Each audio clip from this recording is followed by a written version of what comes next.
We're still talking. Welcome back to the Rob and the Regulator Show on Fifth Wrist Radio. We've got this. I'm Rob. We've got Alex, my best friend and co-host here, and also a very special guest, Michael from Woods Watchmaking. Michael Woods, how are you guys? Good, excellent, good. Very excited.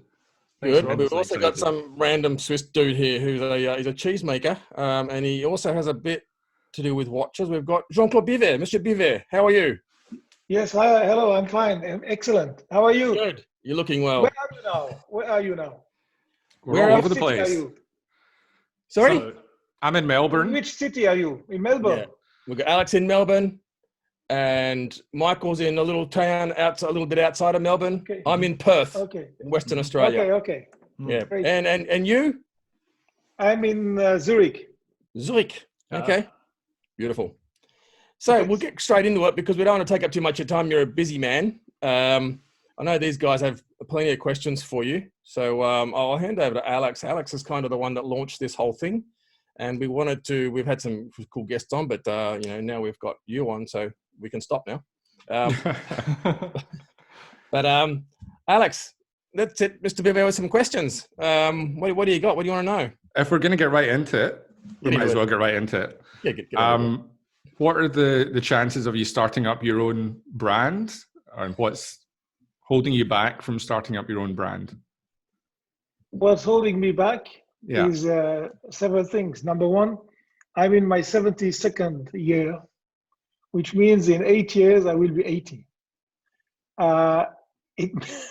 And to start a new business when you have 8 years to go to become 80 is quite risky.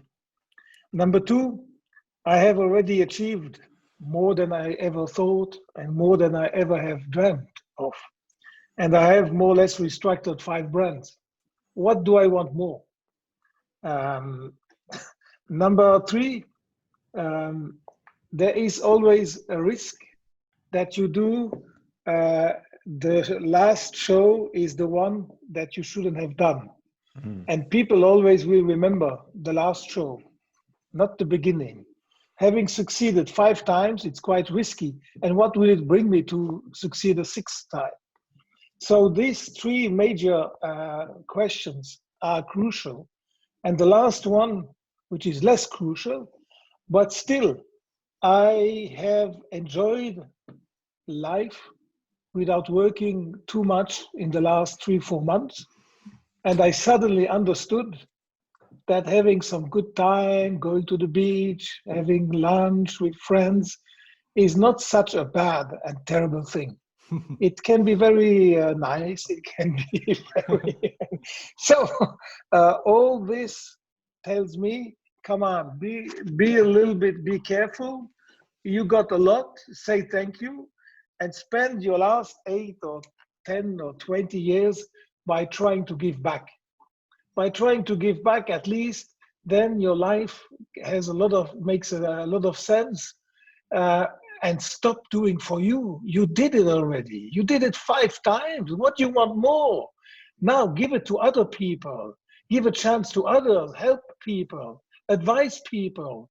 Assist people. Motivate people. And give back. There is time for everything, and you did it first. Now time has come for you to give back. So all this, all in one, gives me some doubts to start something again. And it has now been a few months that I haven't done it. And I say to myself, that's also a sign. If there should have been a future for my brand, it would have been already doing. I would have already been working on it, because I'm not the type of guy who waits months and months before making decision.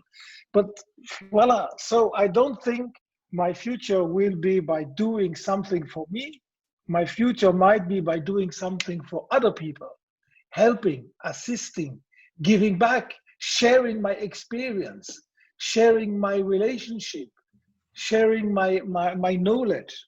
That makes a lot of sense. And finally, it excites me even more than to do my own brand. Okay, I can't argue with that. All those points were, yeah, they were good points, especially when you're talking about the last thing, the last one that you probably shouldn't do, and it's maybe it would be like the boxer coming back to defend his title that one last time, and everyone's people want them to come back, but at the same time, people are saying, "No, why is he coming back? Just retire, take it easy." So I can appreciate that. You have mentioned before about giving back in your later years, and I suppose that's something where you would potentially support Pierre if he decided to go that route. Is that right? Absolutely right. Yeah. Pierre or other of my kids. Yeah.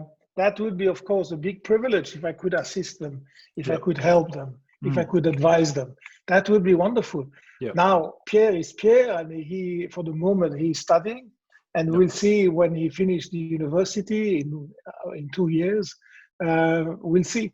But clearly, if one of my kids wants to enter this business, he can count on my 100% of support. Yeah. A lot can happen in 2 years too. So things might change. A lot of things can happen in 2 years. And you know, that maybe there's a fifth reason why I wouldn't do something now. I would not know what to do. The watch business, I mean, the watch industry or the watchmaking art, let's call it like that. The watchmaking art means the mechanical watches with the complications. Nearly everything has been done. You know, there is not much new. And if I have to start by repeating what others are doing or what others have already done, that's not really what you like to do. After 50 years of experience, you are not ready to repeat. You want to innovate. You want to go to the future, not to the past. But I cannot see at the moment any technical innovation in the art of making watches that would be interesting. Maybe there aren't for the moment. There is, I think we have done everything. From Richard Mille to the simple ultra slim, everything has been done. And all the colors and all the materials by Hublot. There is so much has moved in the last 10 years, 20 years, that I see nothing special to redevelop. I see no special innovation, but it might come. I know it will come. But for the moment, there is a lack of innovation and creativity, essential innovation and essential creativity. So if I find a watchmaker who comes to me with an extraordinary innovation, maybe it will change my mind. I guess you've talked a bit before about, when you're talking about innovation, I guess there's more than one way to innovate, though. It doesn't have to be just about the kind of mechanical aspects of the watch or even the watch itself. And you've talked about before Swatch Group or Swatch watches and how they got people into watches. They got an entire generation into watches. And you've also voiced concern about there's a lack of that now, or there's a missing step. And you talked about Apple doing that, and they get watches on people's wrists, a certain generation. But could there not be a way to innovate? And I think there has to be a way to innovate to get young people into mechanical watches. Because again, when you've talked before about eternal products and eternal love and art and stuff like that, that's great to sell that to people. But if you're talking about the eternal art of watchmaking, that only comes in at a certain price barrier, certain price bracket. So how do we get people into mechanical watches at a lower price bracket where the eternal watchmaking part of it doesn't come in, where you have movement exchanges and things rather than actual old-fashioned watchmaking? That's a brilliant question. And there was a brilliant answer to that question. And the answer came from Mr. Hayek. It was Swatch. Swatch had a mechanical self-winding watch that you could buy for 90 or 100 Swiss francs in those days. First, they came with a quartz watch at 50 Swiss francs, and then they made also an automatic, a self-winding one. And Swatch made people, under brackets, watch conscious. It made a new generation of people watch conscious. People realized they could wear a watch with colors, They could wear 2 watches or 3 watches. They could wear watches on both wrists. They could change watches depending on the shirt. I mean, it was a joy of life. It was fashion. It was high quality. And that made people conscious. And it was the step into the watchmaking art. Now, Swatch doesn't talk anymore to the millennium. I mean, I don't know. I'm not at Swatch, but it seems that they talk less to the millenniums today as they did in the 80s. And so there's a missing. We miss Swatch somehow. We miss the magic that Swatch was. And you can see the interest of the young people, I mean, has a little bit shifted now. And it's maybe more on Apple. I don't know. I'm not a specialist of this low-end market. But clearly, your question makes a lot of sense, and we would need an entry price in order to make people more sensitive. Now, on the other hand, I'm amazed that the young generation are buying sneakers for $300 or $500. They are buying, or they were buying Supreme T-shirts for $200. So they have another price sensitivity. And we, in our past, we thought $1,000 watch is an expensive watch. Today, it can happen that young people or young students are buying $1,000 or $2,000 watch. So the entry price is now is higher, and there is an interesting market, which is the secondary market. On the secondary market, you have some extraordinary good deals, and prices are affordable. And then you have the collector market with the vintage, and also in the vintage, you have sometimes very good opportunities. So all in one, maybe vintage and the secondary market will play a role to make it possible for younger people to enter our market. I guess with micro brands as well coming in more, and them offering that kind of personalized service at a lower cost for younger people, and I can see lots more younger people getting into micro brands. It gives them that connection. How can big brands compete with that personalized service on a small scale that the micro brands can provide? And could it potentially be a kind of death by 1,000 cuts for the brands as these kind of multitude of micro brands come out and absorb some of that customer base? You know, the micro brands are making a living because of what the big brands don't want to do or cannot do. And this is the typical niche market. The niche market, it means that's what big brands are not interested in, the leftovers. And now as the market is quite big, the leftovers are also quite big. I mean, there are a lot of opportunities. And to have this personalized service, that's not the message, the basic message of big brands. You know, the message of a Ferrari car, where you can go in the factory and see how the progress of your engine is made, and you go 2 or 3 times to visit the factory, and you can talk with the guy who makes the engine. A big brand that is building 1 million car just cannot. It's not that they don't want it; they cannot. It's not in their philosophy, and so. The small and the micro brands have today more opportunities than ever, because as the market has grown up, as the big brands has become bigger, they have left now bigger spaces that are not exploited. And these micro brands can now go all in these niches, in these small, and they can make a good living. That's why I said a few days ago to a Swiss press people, that for micro brands, I see a huge future.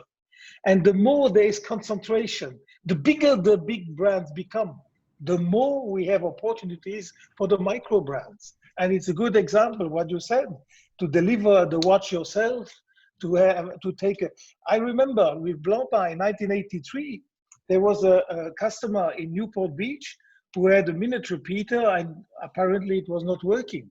I took a plane the other day, and I went to Newport Beach to see the guy and to take the watch and back to Switzerland. He was so astonished. He was so impressed. He stopped to complain, number one. And number two, he became one of my best customers and said, such a service I've never seen. So there are opportunities now that are bigger than ever. So do you agree then? Do you agree that there has to be a reframing of the luxury experience then for the big brands as the boutiques will potentially die away? Like what is the future in your eyes of a luxury experience? We discussed it and said luxury is time for us, or certainly Michael and I agreed that. Yeah. But what's your view on luxury for the future and how that's going to change over the years? You know, first of all, for luxury or not luxury, when you spend money for anything, you are expecting to get something more than just a product. I was in a store yesterday who sells bikes. And this guy who is selling bikes, you know, just bikes, he had in the shop, in the bike shop, there were, I don't remember, 100 bikes. He had a small corner, and in this corner he had a kind of a restaurant with one big wooden table with extraordinary wines from Italy and with great salami. I said, he said, yeah, that's for my customers. It gives them an experience because it gives them more than just to come and buy a bike. And the experience is what people are looking for, not just a product. Because if you want just a product, buy it online. Then you get just the product. But if you go to a store and you get no experience, then it's stupid to go to a store. Then buy it on internet. So the experience is something extremely important, and people will want an experience. And when you get an experience, then the price is suddenly different, because you have on one hand you get the product plus the experience. So you have an added value. And then the last thing you get is emotion. And emotion is not easy to get. Very, very often when you buy, there's a lack of emotion. Here you get an emotion. And then you get a relation with the guy in the bike shop. So I think the future in luxury is to create emotions, is to create experience, is to become richer once you have bought, not richer with your money, but richer with the experiences, with the mentality, with what you have learned. And that's important. And we see it also now with customers when they come. Last year, Hublot had 5,500 visits of the factory. That's a lot. I mean, that's nearly 500 per month. People coming to visit. And they come to visit because they want an experience. They want to see how it is made. So that is a base that we need for all the products, not just for luxury. And in luxury, we will need, what else? We will need that luxury there must be a relation with the quality. Luxury cannot only be marketing and advertisement and influencers and social media. At the end, there must be a credibility. There must be something solid. That's the quality. The quality, including the service. And there must be somehow a kind of authenticity. It must be real. It must be true. And last but not least, there must be a certain tradition. There must be a certain tradition. And that's, for me, all this together makes for me the luxury world. Okay, I'm going to ask one last question, and you guys can have the rest of Mr. Biver's time, I promise. Just when you're talking about the experience and that part of things, I guess there's a big disconnect for me as someone who works in the industry. I feel like there is a lack of passion there from a lot of people in the industry. I mean, myself and probably a few people in my work, I would classify as being actually super passionate about watches. How do we get more passionate people into the industry? Because I think you can't sell a passionate product without passionate people, and I believe horology and watches are it's a passionate decision. It's a decision of passion to buy a watch. It's something you want, it's something you desire. So how can we get the message across to people from people who aren't passionate about it? How can we pass on that passion without the people who are writing the message being passionate? And how can we get more passionate people into the industry? Because I think that's the thing that's going to give the industry the longevity into the future and give it the stability that we need. The leaders of the company, they must transmit passion through their attitude. They must share their passion. They must forgive somehow the mistakes you do. They must respect you. And that is a global attitude of the company, which comes from the top. If the top guy is a finance guy and he just runs it financially, the business, it will be difficult to get passion into the people. But if he runs it with a certain respect, with a passion and a respect for the history of the art, because we are talking watchmaking art, which means there is a history. There are 300-400 years of art. All this gives certain vibrations that must be transmitted by the leaders of the brand. And these leaders, the more, it's like the money comes from the top to the bottom. It's like the rain comes from the top to the bottom. And the same way, passion comes from the top and goes down to everybody, till to the receptionist. And then you have succeeded. When the receptionist is already also passionate, like the big boss, then you got it. But that's the responsibility of nobody else than the big boss. The big boss must be capable to do that. And then, and he starts to do it, and then around him, the first level of executives are passionate, and the second level, and it goes down. So it's a clearly responsibility of the leader of the company. If everyone had an opportunity like you did to begin their career with the first 12 months of just learning the watchmaking art, that would be a very different watchmaking experience, I think, for everyone, I suppose. But yes, that costs a lot of time and money. So how do you incorporate that into companies that for even watchmakers or sales staff? When I was at Omega, we incorporated that by having a special product development organization that had only one mission, was to take students that were finished with their master, to recruit them and to have them 1 year in the product development, where they were learning to make how a product is made, and they were also helping and assisting.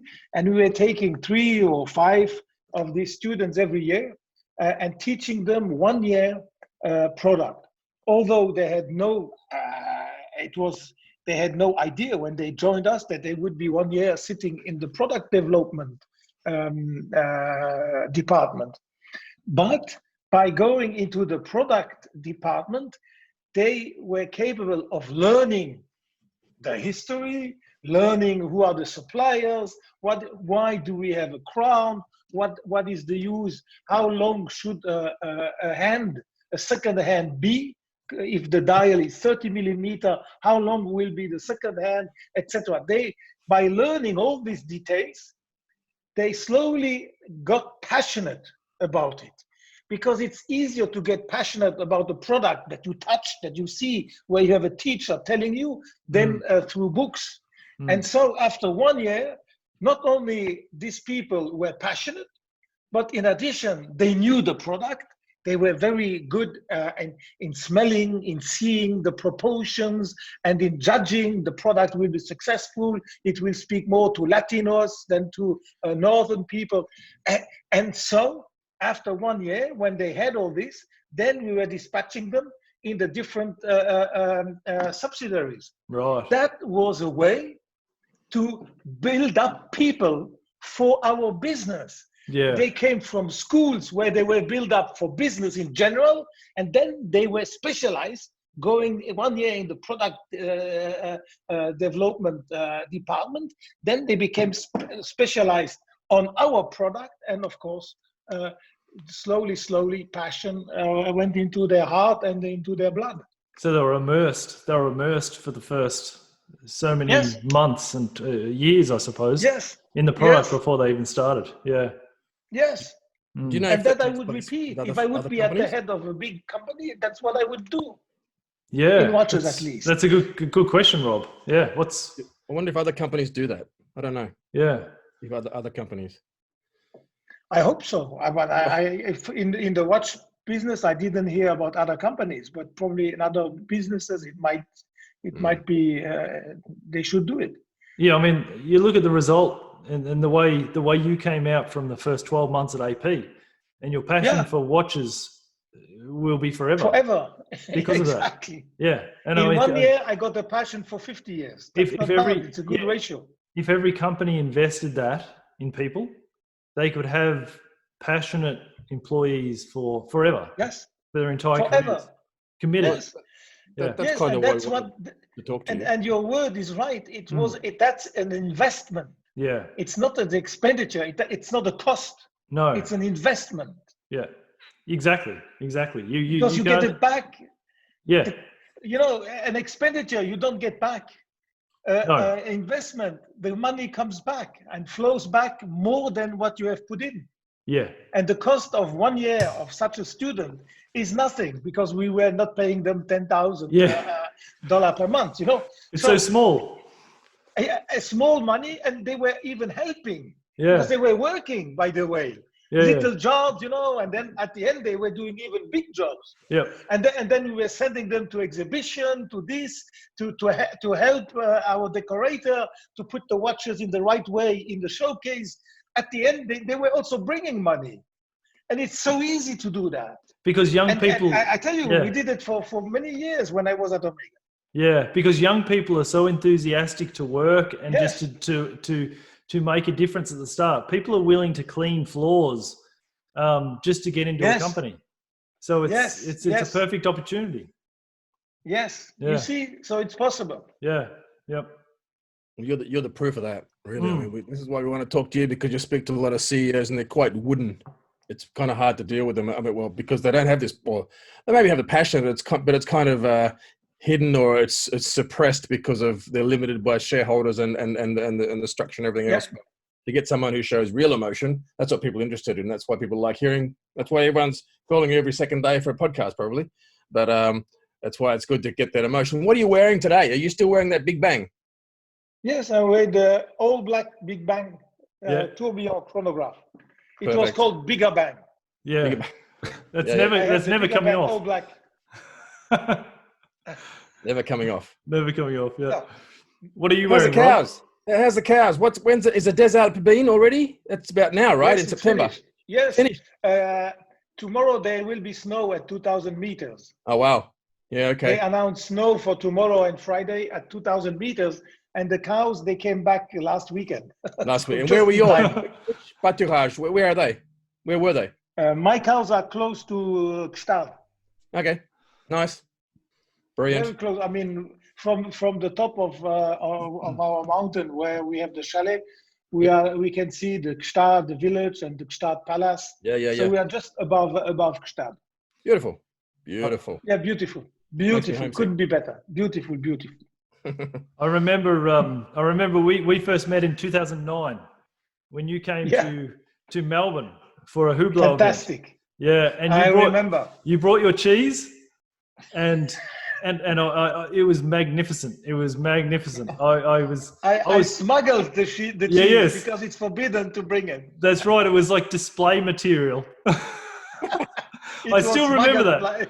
I still remember that display material. And you still do that? Yes. Yeah. I still smuggle it in China also because I cannot import it. How do you do this still after like over a decade? You're smuggling it in still. You're a professional smuggler. Yeah. Well, Alex, It was amazing. I ate half the table.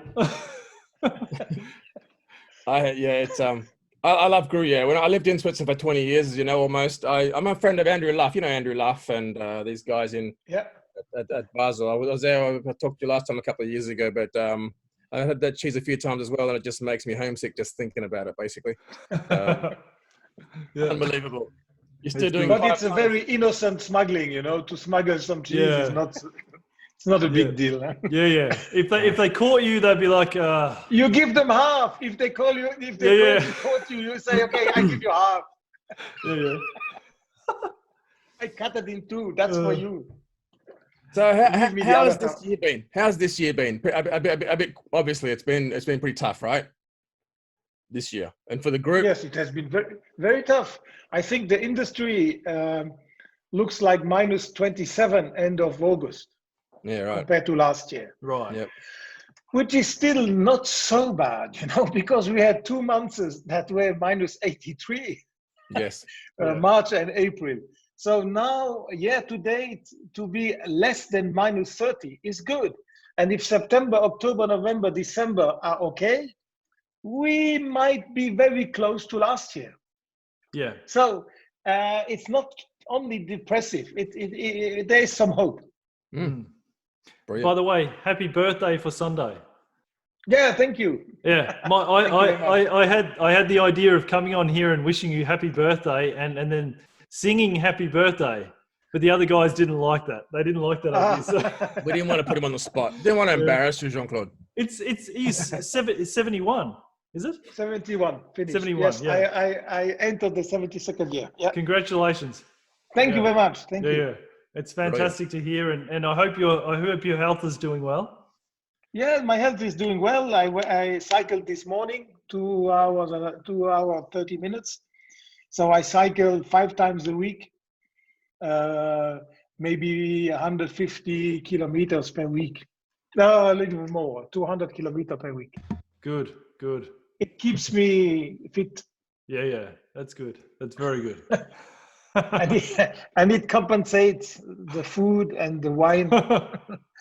Yeah, we should do more of that as well. Yeah, I've got a little wine here. I'm drinking.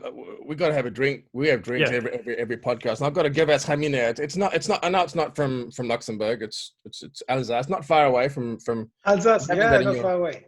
It's been a while since I've had a Gewürz, and it's going down so well in my little tiny Swiss wine glass, which I laugh at over here. From the Canton de Vaud. That's exactement le petit verre de vin Bordeaux. I'm really enjoying it. I'm feeling like I'm at home.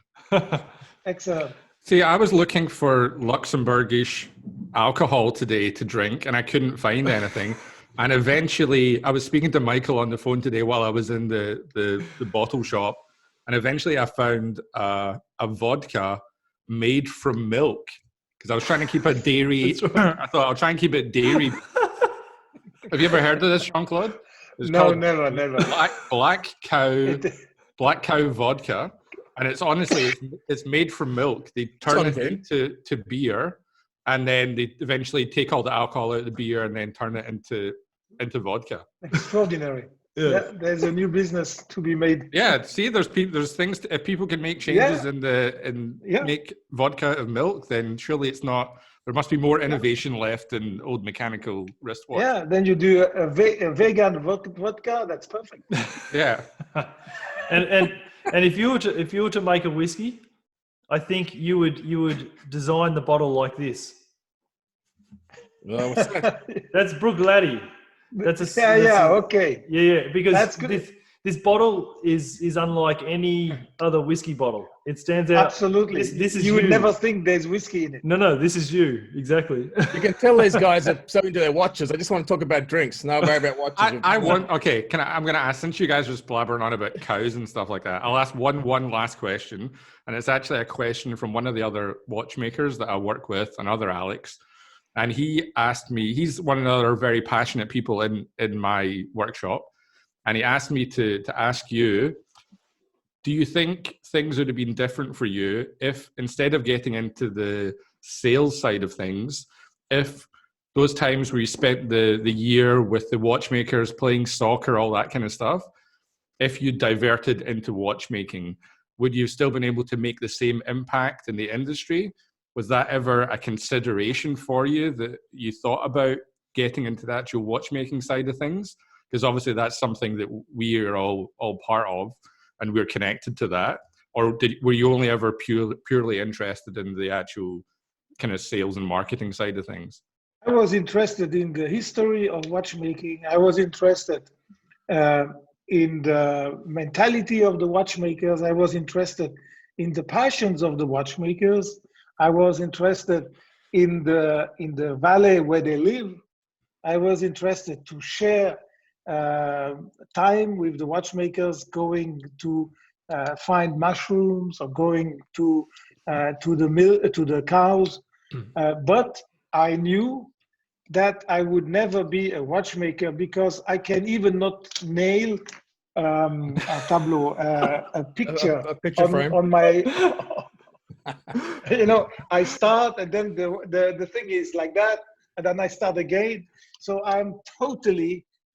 You cannot ask me to do anything with my hands. That's a good answer. That's a great answer. I never had the smallest illusion about this. But you obviously have a massive respect for the watchmakers. And speaking of that, I mean, we've touched on the micro brands. What about the independents, big independents or high-end independents? What's your favorite? Which ones do you like?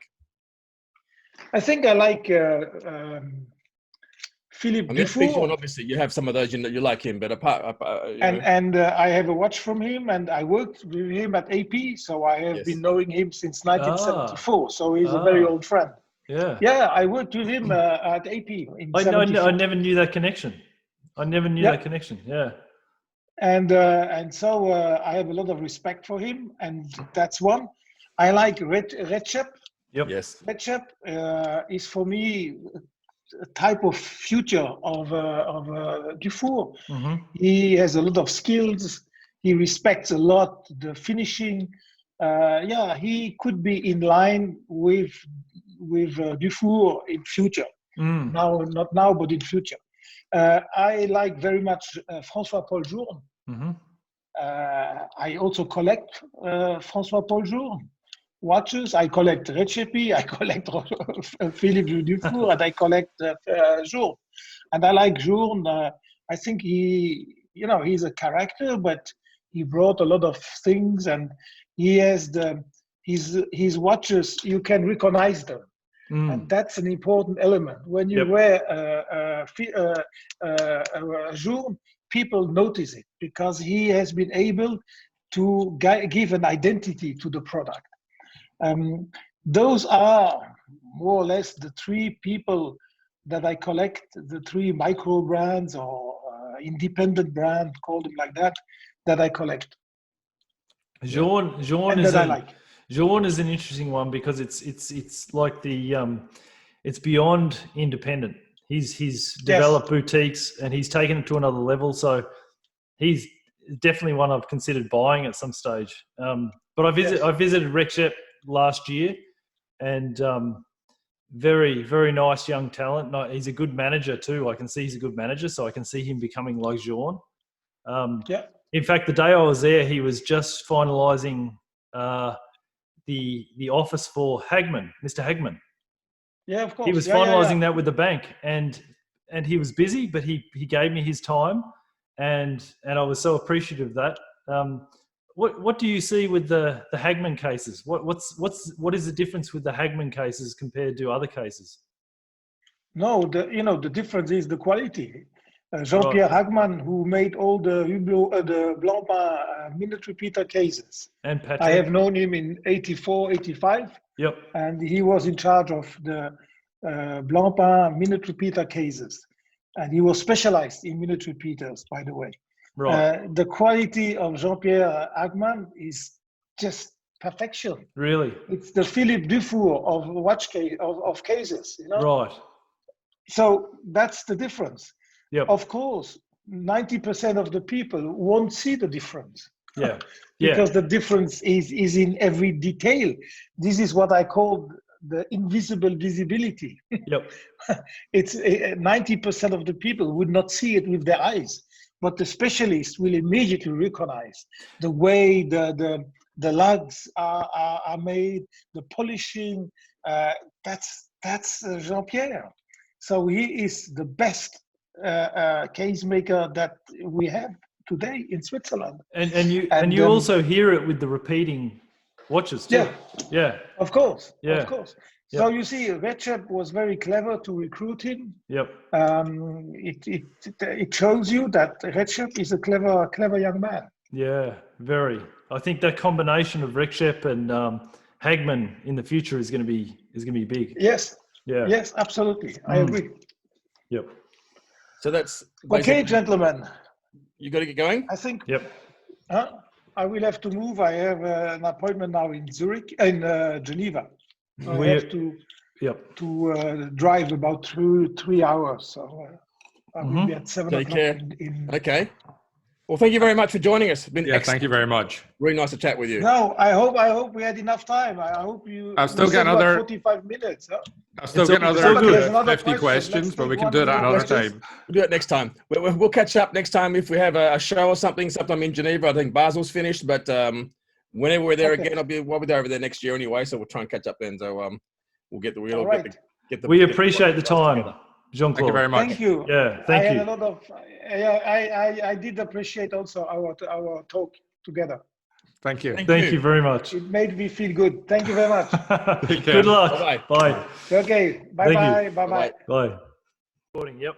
And then, Rob, do you want to Hang on. I've got to find my freaking. I haven't got my volume control for this stupid little thing. Oh, well, too bad. If you guys speak up, I'll hear you. I think that was good. It was great.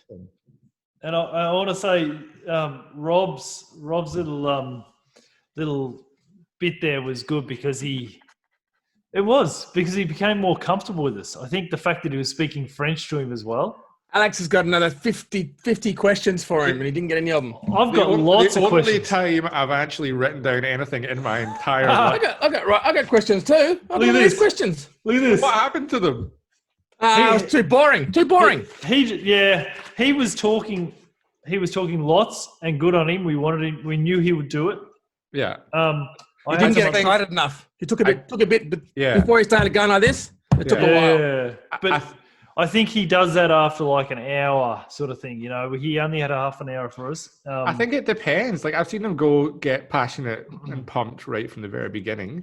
I think it depends. I think it's our fault to get into the kind of personal connection with him though. I think you need like 2 hours. You need to break through that.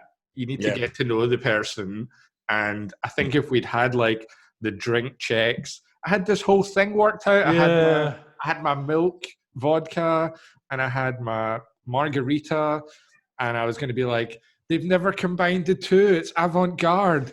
Milk only. It's like the Big Bang Fusion. Milk is only from the cow. That's why I brought this in. Yeah, exactly. The Big Bang, they come together. I know. I had all this stuff. I went old school. A good old flipping give outs from Yeah, I saw you drag it across the screen like this. You know, just like one stage, Rob was just like this. At least he recognized the little glass. There's the little Swiss wine glasses. You just keep knocking them back. They're so tiny. They're one mouthful, and just see so many of them. You just get. Is that a wine glass? Right. Is that just wine? Yeah, it's wine. It's a white wine glass. God, that's. And when he said half an hour, I was just like, right, that's it. I'm knocking these back, and I saw Rob doing it too. But Rob's drinking wine. Yeah. This is not going to be edited, by the way. It's just going to get stuck straight on. That's fine. That's fine. Well, I'm going to say welcome to Geneva Blues Studio and all that crap. And okay, that's out of the way. Okay, now where were we? Yeah, so we're doing a recap. We've just recorded the JCB interview. We've just recorded the JCB. Jean Claude Biver. I got Michael here, and I got Alex here. They've both been on the show before, but not at the same time. Oh God! So this is a first. Apart from the last one you recorded and didn't work. Oh, okay. We recorded one, but we had technical problems, and it didn't actually record. We thought we were recording, but we weren't. So I'm sure this will get more than 20 views. This one easily. 20 minutes, not 20 views. You're naughty. We didn't even get it up. I didn't even put it up. So okay. Wrist check. We didn't do a wrist check when we talked to Jean Claude. Well, you did. You got to know what his watch was. Sorry? You asked what his watch was. Yeah, well, good job, by the way. I knew what I was watching, what he was wearing, but I just wanted to hear him say I said beforehand, I was like, it's going to be, was that tourbillon minute repeater? Tourbillon chronograph. Yeah. He threw us off by being on there early, like ready to go. I loved how we were. We kept him waiting. We're just like, it's fine. We'll just let him chill. I know. And I was like messaging Rob, like, have you got the link? Like, I sent you the link like earlier today. I'm like, nah, that's the problem. When you send a link earlier in the day, it doesn't work because then the people forget about it. You got to send it just before. I reckon. Right. That's my theory. I've learned that from my previous Zoom meetings. Yeah, I've sent a link to them from another meeting. I'm going to send them that like half an hour before, just so they know. But it was good. So, I think it was good. You know wrist what? Checks. Okay, we'll talk about Biver after. Yeah. It's not important. So I have. What are you wearing on your wrist? Good intro with Biver before, by the way. So. Okay. Had to have it. Look, Zenith. I got. And man, I didn't even get to do the Zenith wrist check for Biver. It's nice though. So I'm going to have to hound him now, Alex. I'm going to have to send him like 20 pictures of my Zenith just to show what I was wearing. Because you're so afraid of me hounding him. What's that? That's why when you're like, just give me his email address and I'll send him to anybody. I was like, no, just give it to me. I honestly don't care. But I'm disappointed I didn't get to mention the Zenith Manufacturer Edition that I was a part of. Comic book. I want to see the comic book. Do you want me to go get it? Yeah. It's been laminated. That's all I want to see. I don't remember the watch. I got the similar watch. I need that watch actually. But if you guys do a wrist check, I'll go get it. I think I know where it is. And let the dogs out and go to the toilet while you're there. I'll tell you what. I was so prepared for the Biver interview. I had the dogs out for their toilet break, right? I actually covered them with blankets, thinking they'll just be fucking out, right? I saw Alex's cat. 5 minutes in. I had to spray the cat. Did you see that? I saw that. It was 5 minutes in. A spider in the thing. 5 minutes into the interview, I was just like, I'm looking at Marley. I'm just like, because the two dogs were settled. Marley's like, oh, something's going on over there. I was like, fucking mute. I muted myself, and Marley's just like walking over. He's like wagging his tail, like, what's going on over here? I'm like, you fucking shut the fuck up. I'm like, you're in the kitchen. I'm doing this because this usually means sit, right? And then he goes around the other side, and he's like wagging his tail. I'm just like, wait. This means sit? Yeah. That's like. That means give me a cookie. You train them so you've got your food in your hand, and the food in your hand, and you just like sit, and they sit, and yeah. So I thought this would be sit. And he's just like, he's like 12 or 13 years old, and he's just like, okay. I don't sit anymore. Less. So I just thought if I ignore him long enough, he'll lie down here. So he's laid down here, and he's. Hello, Marley. Hi, Marley. No, he's half deaf as well. So anyway, right, that's what was happening. So when he lay down, I was like, oh, thank God. Anyway, I'll go get the comic. You guys just chat away, yeah? Bye. Thanks for coming. So the cat was in the background. We had Jean Claude Biver, and Alex has got the cat, and he's got his squirter bottle going. Psh, psh, psh. I saw you smiling when, and I was like, "Shit, Rob must have seen me." And I met that cat. I met the cat, so I know the cat. Yeah. I thought you must have. Because he was trying to get a spider or something in the thing, and I was prepared for all this because the last time I did one with the Scottish Watches guys, Yeah. One of the cats just kept on. I had the doors closed; they were outside. One of the cats just kept on ramming his head into the door over and over again. So I was like, okay, I'm going to leave the door open. I've got my squishy bottle, so if they start any shit, I'm just going to squish them. But I was good, yeah. What are you wearing, Maestro? Well, I'm wearing my the cat's watch. Cat's watch. Mm-hmm. Yes. Okay. I don't know. I thought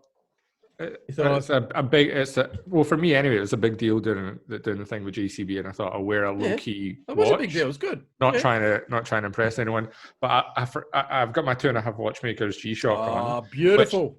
Which I meant to actually take off beforehand because I didn't want to look like a watch nutcase with 2 watches on. But I had it on because I had the only function on it that I can use.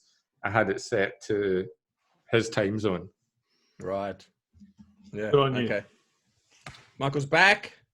All right. So this is. Oh, I got the wrong box. I got the box.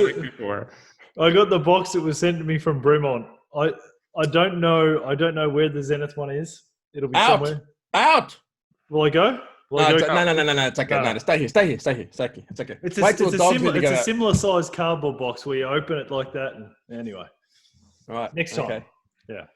Well, I didn't know what to wear, either, and I have no hublot. What else did he wear? Where did he wear? I have no Blancpain. I have no. Well, my Zenith is not here, and I've got my Omega on. I think this is the Omega constellation, which is from it's probably from just after he was there, but it's still got the. He was the one that did a lot for this constellation model before it sort of went modern, basically. Wait a minute, so he had something to do with that constellation model? Oh no! But he just pushed it a lot with Cindy Crawford and all these people that sort of they were. It was while he was there they pushed it a lot more, and I bought this in '99. Okay. I hate repinning those. That's the worst. Yeah, I know. Bracelet of all time. Well, I don't hardly wear it, so it doesn't need repin. This is like brand new. But it's the one with the it's got a really nice dial. It's like that's a pretty modern one. Actually, I've never actually seen anybody wear one apart from I saw one time a guy in a tram who had one. He had the time only, the modern one like that. Yeah. Oh, this is I was like, sell it. He's like, I can't. I've tried. I've tried too. I haven't tried because I actually bought it for a big ticket birthday, and it was I've talked about this. I've never worn it on the show or on the podcast, but I've talked about it because it was probably the first time it was the last watch I bought before I really realized what proper watches were. Yeah. I bought it duty free going to Barcelona from Switzerland, and it's a quartz movement. I remember you talking about it on your first episode. Yeah. The chrono module is actually a proper chrono module with the reset hearts and everything. It's beautiful. So it's got the slow reset and everything. It's a hybrid basically, which is really cool. I like that. I like that so it's quartz. It's quartz it's quartz based movement, and then a proper mechanical module. Yeah, like if I'm going to buy quartz, I'll buy an Oyster quartz. Like a Rolex Oyster quartz, where it's like it could be so much of it is mechanical.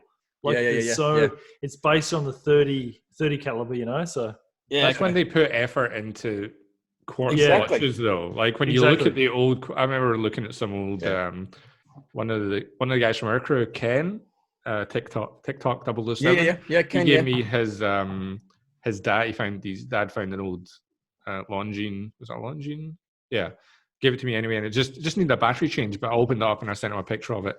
But it had like bridges and stuff on it. Like it was a proper. It was when they were obviously they were still finished. Yeah, exactly. They were still they'd taken their old technology and combined it with the new thing.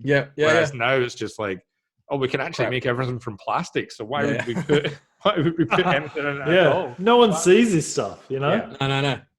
And I'm still all pink and round here, and you guys have got the subdued lighting and the mood lighting and stuff. Yeah, I brought in like extra lights. I've got lights at the side. Like I was here for longer than the recording. I was here my thing is in a different location. I got Chris there. Yes, hi, Chris. I've got enough alcohol poured and prepared in front of me to have a good night for about 5 people.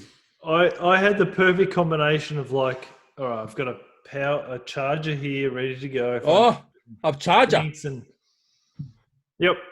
And you moved into the kitchen. And when he said half an hour, I was like, well, this will be easy. I know. Michael just messaged me before and he's like, I've worked out, like if I close everything on the computer, it lasts longer or something. Okay, hell. Okay, drink checks. Okay. Anyway. Drink checks. Yeah? Oh, drink checks. Yeah. We didn't get to do Instagram recommendations with those as well. So this can be pinned on to the end of. Yeah, that's what I'm good. That's what I'll do. Yeah. That's what we should do. And then exactly. We'll both do it. I'll put it on YouTube. You chuck it on the podcast. Pinterest. Okay, drink checks. Do we do drink check? You want to say you want drink check? Yeah. Yeah. So this is a Wolfberger Gewürztraminer, which is Gewürztraminer is like a sweet wine from Alsace, which is the German part of France, German-speaking part of France, right up near. It's 2 hours from Luxembourg, but it's Strasbourg, and it's a very typical aperitif drink wine, sort of a sweet wine for an apéro in Switzerland. He'd know what it was all about, basically. So I'm sure he's had plenty of those. Where did you get that? I bought it from I went out especially this afternoon to get it. Really? I was like, I've got to go and get a drink. I got to go. I forgot about it earlier today. I had just a bottle shop, which is like a celebration or something or other. Yeah. I was quite happy. And we had, I know I do this every time I say what we had for dinner and what wine I had with dinner, but we had something else. Because my wife didn't want a sweet wine with dinner because we had fish, she cooked fish and stuff. And so I had a rosé, a French rosé as well from down south of France, which was awesome. Nice. We almost polished off that bottle, put that back in the fridge, got this out, and so I'm going to try and finish this off now, basically. Nice. So it's been a wine evening. Yeah. That sounds delightful. That sounds delightful. It is delightful. Delightful indeed. So I've got the if JCB had designed a whiskey bottle. I know when you said that to him, I was like, this is peak Michael. This is classic Michael. He knows it though. Yeah.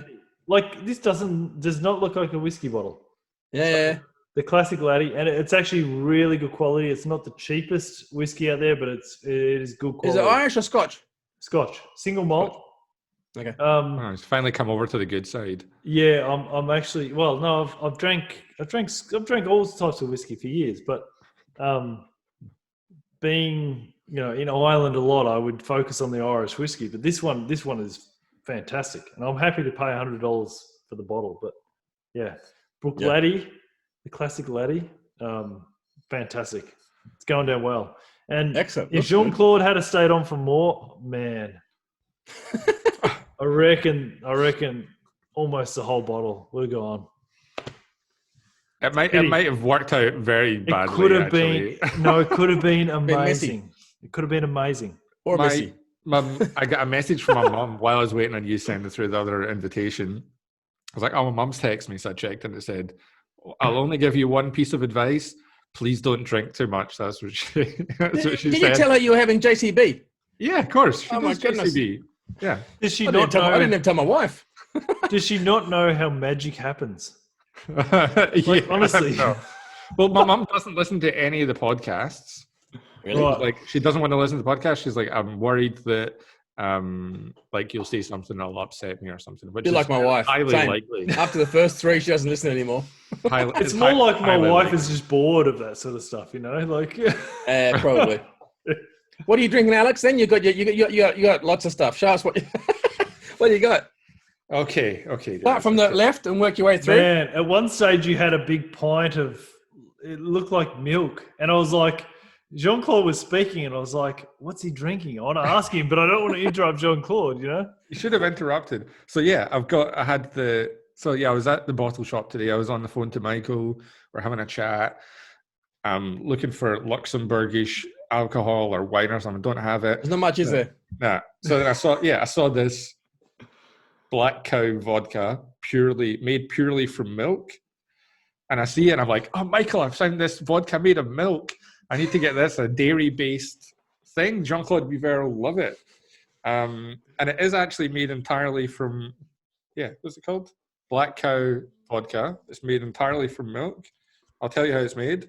The milk is separated into curds and whey. It's amazing stuff. Along came a spider, sat down beside her. The curds are used to make cheese. The whey is fermented into a beer using a special yeast that converts the milk sugar to alcohol. The milk beer is then distilled and treated to our secret blending process.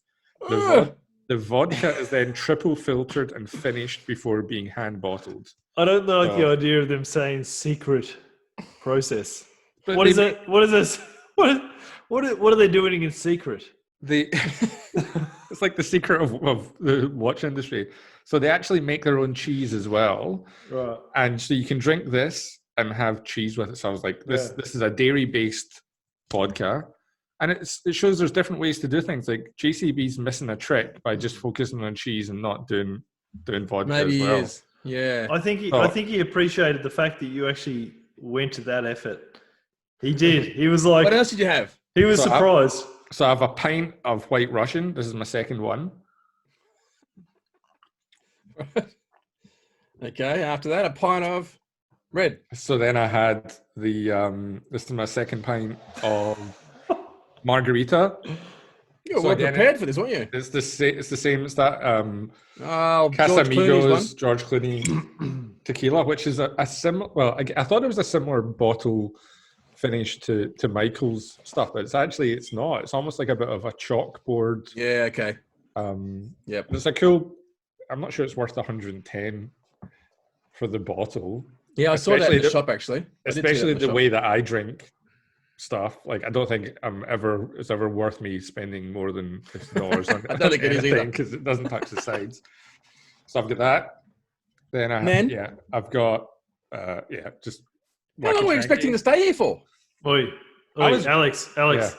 Oh, not fair. Okay, thanks for coming. See you later. Bye.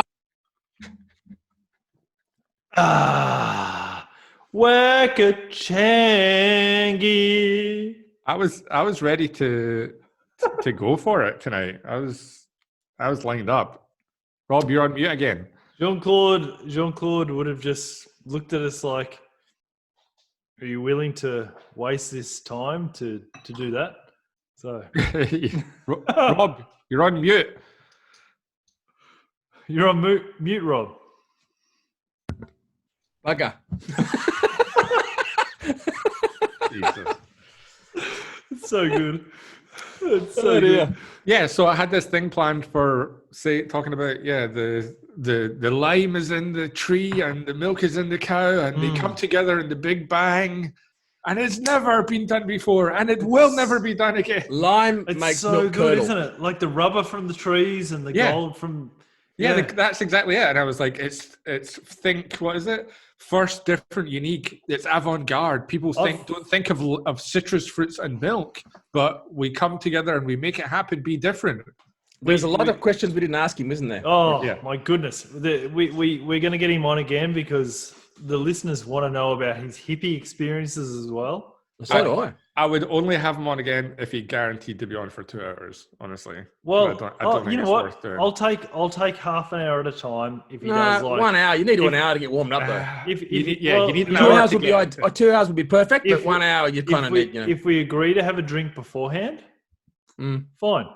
But half an hour to an hour each time, that's fine because. Wait a minute, if he has a drink beforehand, if he has a drink beforehand, he has to come on the camera. We don't start recording yet, but we watch him. He has to do 3 shots. He has to do like 3 Jaeger bombs. Yep. If we see him visually do the 3 Jaeger bombs, he's not from Austria. We give him 5 minutes for that to kick in. Yeah. And then he's off. Yeah. Yeah. So it only takes 5 minutes. Yeah. I just if I could put a wig on and tell him I'm Waco, and he'd probably give us more time, basically. Well, you know what? We're building to it. We can't expect to have it on here. And you know what? He knows him really well, and that way we could say, look, get him on. But yeah, it's difficult to get on himself. But you know the thing is that like I love JCB to bits. Yeah. like he is somebody that I definitely look up to in the industry and see what he's done and want to do similar kind of things to him in my own style. But it just, when you watch people do interviews and then you speak to them, and I had fun speaking to them, but it's not the same as just hanging out with you guys. If people said, okay, you can speak to him another 10 times, or you can speak to Rob and Michael another 10 times, like it wouldn't even, like, just the fun I can have with you guys. Yeah. More in-depth conversations, because you're the same. Like, even though he's much more approachable and available than other CEOs, which you mentioned, Rob, which I think was great. Yeah. Like, you guys are on a similar level to me. I don't want to insult you too much by saying that, but you're a similar kind of people to me that I can connect to. And it could take, like, I knew that from the first time I spoke to both of you. I don't know that with him. Yeah, I don't know if I could speak to him for 10 times and still find it. But you also have to appreciate the fact that loads of people are wanting to have that time with him. You have to appreciate it. You have to. Yeah. Appreciating time. I've only done 2 Thanks episodes. for your kind words, Alex. Come on. Coming. Cheers. Put it here. Sante. Oh, you got through. This is great wine. It's amazing that you're drinking wine out of that little glass. I've never seen that before. It's actually, he recognized this sign. This sign is the the coat of arms for Vaud, which is the main state just next to Geneva. It's where Lausanne is. It's one of the biggest states. And this green, and that's where I recognize it. And everyone drinks out of these glasses for white wine. That's incredible. So it's getting less and less common. So how do you do it? It's just you knock it back. There's 2 mouthfuls. You knock it back. Yep. Yeah. I don't knock it back, but it's like when you drink beer out of a shot glass and you end up getting absolutely wrecked after 2 bottles. Yeah. Because you just keep. It's so easy to do it. I don't know what it is. Yeah. But it's actually getting. Sadly, it's getting more and more. It's rarer and rarer, and you can hardly buy these glasses anymore. Right. So I found a bunch of them, and I think it was at the tip. I found someone gave me a big box of them, and I cleaned up most of them and chucked half of them out. But I kept like 30 of them because for a big party, they're awesome. But it's very, very Swiss, and it's really from that state of. It's where Jean Claude went to school at Morges. It's in this state. And uni in Lausanne. So he's used to drinking out of these. That's what's holding back the Swiss. Like, if that's how they drink their wine in those tiny little stupid glasses. They're getting away from that. They're getting onto the bigger glasses. So, I'm just trying to hang on to the heritage. I'm drinking pints of wine, and forget about wine. I'm drinking pints of cocktails. Like, Wakachangi. I can't believe we didn't even get into the whole thing about talking about Wakachangi with them. I know. This is all thanks. You can't get it in Switzerland. This is all thanks to the Book Watcher. Instagram, the Book Watcher. Thank you for SpongeBob. me the I know Rob is not happy. Rob's raging. I am not happy. I'm not happy, Jan. It's just not on. But thank you, Sean. But look, for Sean sending me a whole box if, of this. If I hadn't talked about it, you need to send me some. Oh, listen! If I hadn't created this entire network of podcasts, okay, it's you. You the Book Watcher. Thank you. Oh, good on you, Book Watcher. Is that your recommendation? Yeah. No, well, yeah, it could be. Yeah. So what are we talking about? Too much away. I can't believe I brought down the wrong box for the. I can't either. You're naughty. I got this from Bremont. Thanks. You should have done that when JCB was there. Like, I've got this comic book. I'll show it to you. And JCB was like, no, I've seen it before. He was like, no, wait till I show you. Oh no. Oh, wrong box, JCB. And they gave me a bottle of whiskey and a Monopoly Bremont, a special like Monopoly Bremont. And cool. I got a heap of stuff. It was great. I should have asked Jean Claude about the Tag Heuer, the LVMH Trivial Pursuit. I should have asked him some questions. Like, okay, this is a piece of pie. This is a piece of pie. Hang on. What is history? I hated this the last time. Jesus Christ, I know absolutely nothing. Do you know what I noticed? The bit that made me smile the most was when he said, you're right about having watches delivered, because we hadn't mentioned that. That's the only thing you said you're right about. But we hadn't mentioned it. It was from another episode. Yep. He had obviously listened to. Really? Eddie, because Did I you was, not notice that? He's like, I did not mention it. He said you're right about having luxury watches delivered. I didn't hear that. Yeah. Yeah. Really? And we had not said it, and then I was smiling a lot at that point. I did, and the bit when he said that is the best question I've ever heard anyone ask. That bit, of course. I mean, I was like taking notes. I didn't hear that bit. I was actually either I was settling my dog or I was looking at other questions or whatever. So he actually heard us talk about that. Yeah. Of course he did. Because I was going to bring that up again and say, look. When you take someone by limousine to the boutique and you show them the watches, that's great. That's a luxury. You just slurred experience. a word. It's starting. What? You just slurred a word. It's starting. It started a long time ago. Just wait for me. I'm going to catch up rapidly. I'm mixing whacker and whiskey. You're going to have to call an air ambulance for me in about the next 5 minutes. I didn't even know I slurred that. I'm only 2/3 of the way through this bottle and halfway through another one. Listen, I don't think anyone that's drinking wine out of a shot glass can talk about anyone else's drinking prowess, okay? Anyway, I was going to say to him, look, how does that compare to someone sitting at home and just receiving a watch and having them adjust the bracelet and everything? Like, seriously, that has to be on the same level. We didn't get the chance to get into that. We didn't. The thing that upset me is I didn't get to disagree with them, and there's many things I disagree with them on, and that's why I like messaging him.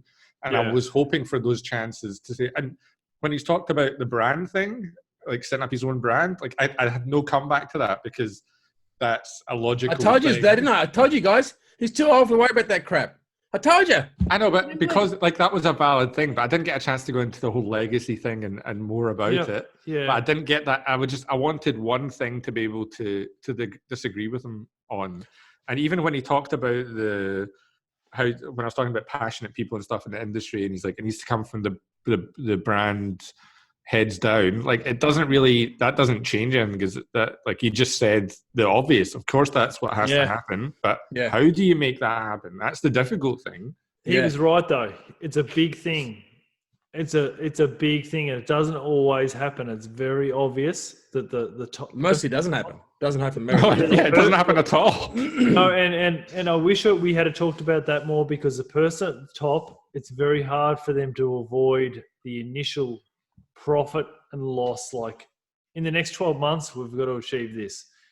Like the long term for watch brands is becoming much less. Like if they could focus on the long term and actually educate people like they did Jean Claude, make a huge difference. He didn't say that he didn't. He said he gave all the excuses why he wouldn't start a brand, but he didn't really say that he wouldn't start one with his, with his kids. Well, that's why I didn't want to keep on going down that path too much, but that seemed kind of obvious that he could, his son could do it, or one of his kids could do it, and he's there in a kind of mentor position. Well, I was trying to catch up. With you guys today and watch a few videos because I haven't done any research whatsoever. And I saw that video where you actually, and then I thought, well, maybe Alex has got a point. Maybe he's going to start it because he did say, in a few videos, he seemed quite keen. But I mean, having talked to, he is getting on, and I know that he's trying to be careful with his health. Yeah. I don't think he'll ever watch this, will he? Will he come on YouTube? Will he come on Geneva Blue and watch this? Anyway, it doesn't matter. I hope he does. He knows we love him. Yeah, we do. We appreciate him coming on here. I mean, he's looking after his health, and he doesn't. And this year has probably shown him that he can relax and have a great time just hanging out. He's the amount of distance he's cycling. Like he'll probably outlive me. I might not make it to the end of this video recording with a selection of alcohol and have in front of me. So watchmakers are like that. There's a lot of watchmakers that cycle. Let's be honest. When he was talking about going to the beach and just living life, I thought, you know what? Disappointed. I have no problem. No, I have no problem with that at all. If Jean Claude Biver decides and he tells everyone that he wants to just live out his life and enjoy every day to the maximum and not work, I'll be okay with that. This guy has done so much for the watch industry. Yeah, he has he is like he is sacrificed. He has sacrificed family. He had a divorce. He sacrificed Haven't time we with his all? kids. And we all. No, not as No, I much haven't. as this guy. Not as much. So Yeah. if he No, I mean the decides that, divorce thing. fair enough.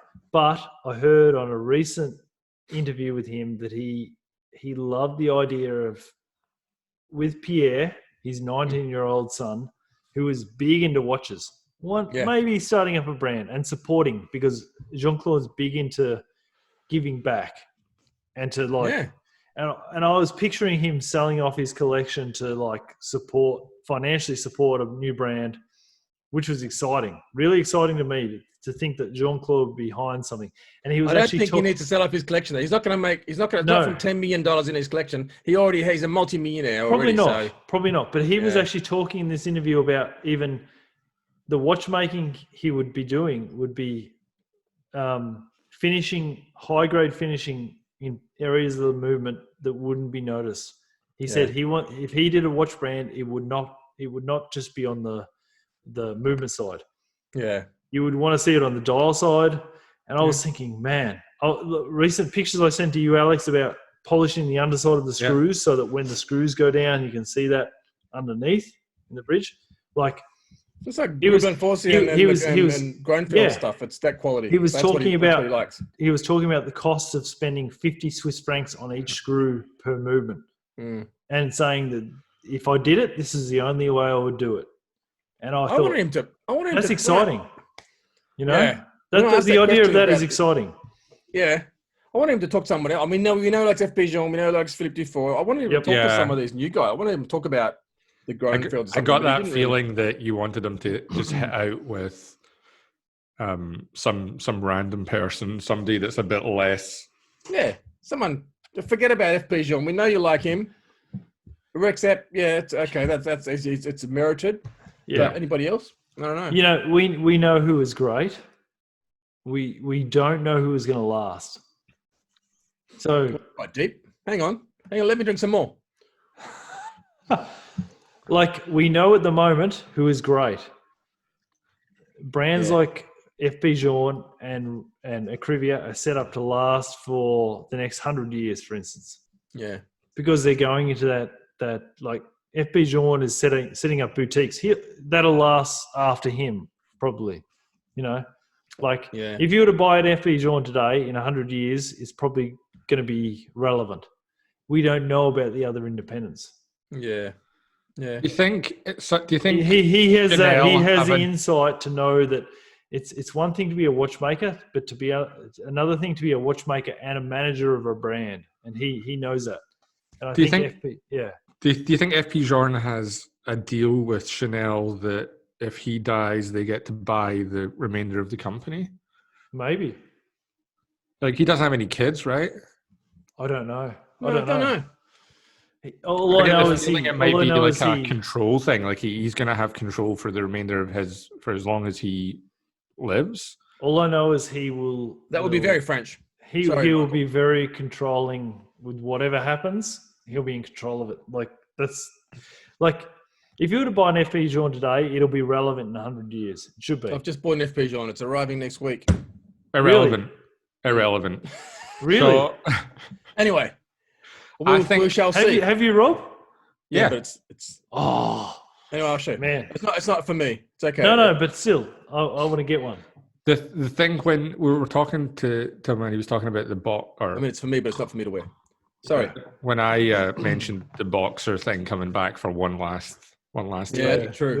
Like I got the merit of what he was saying, but also there's something about like Ali coming back and winning the title again. Yeah, true.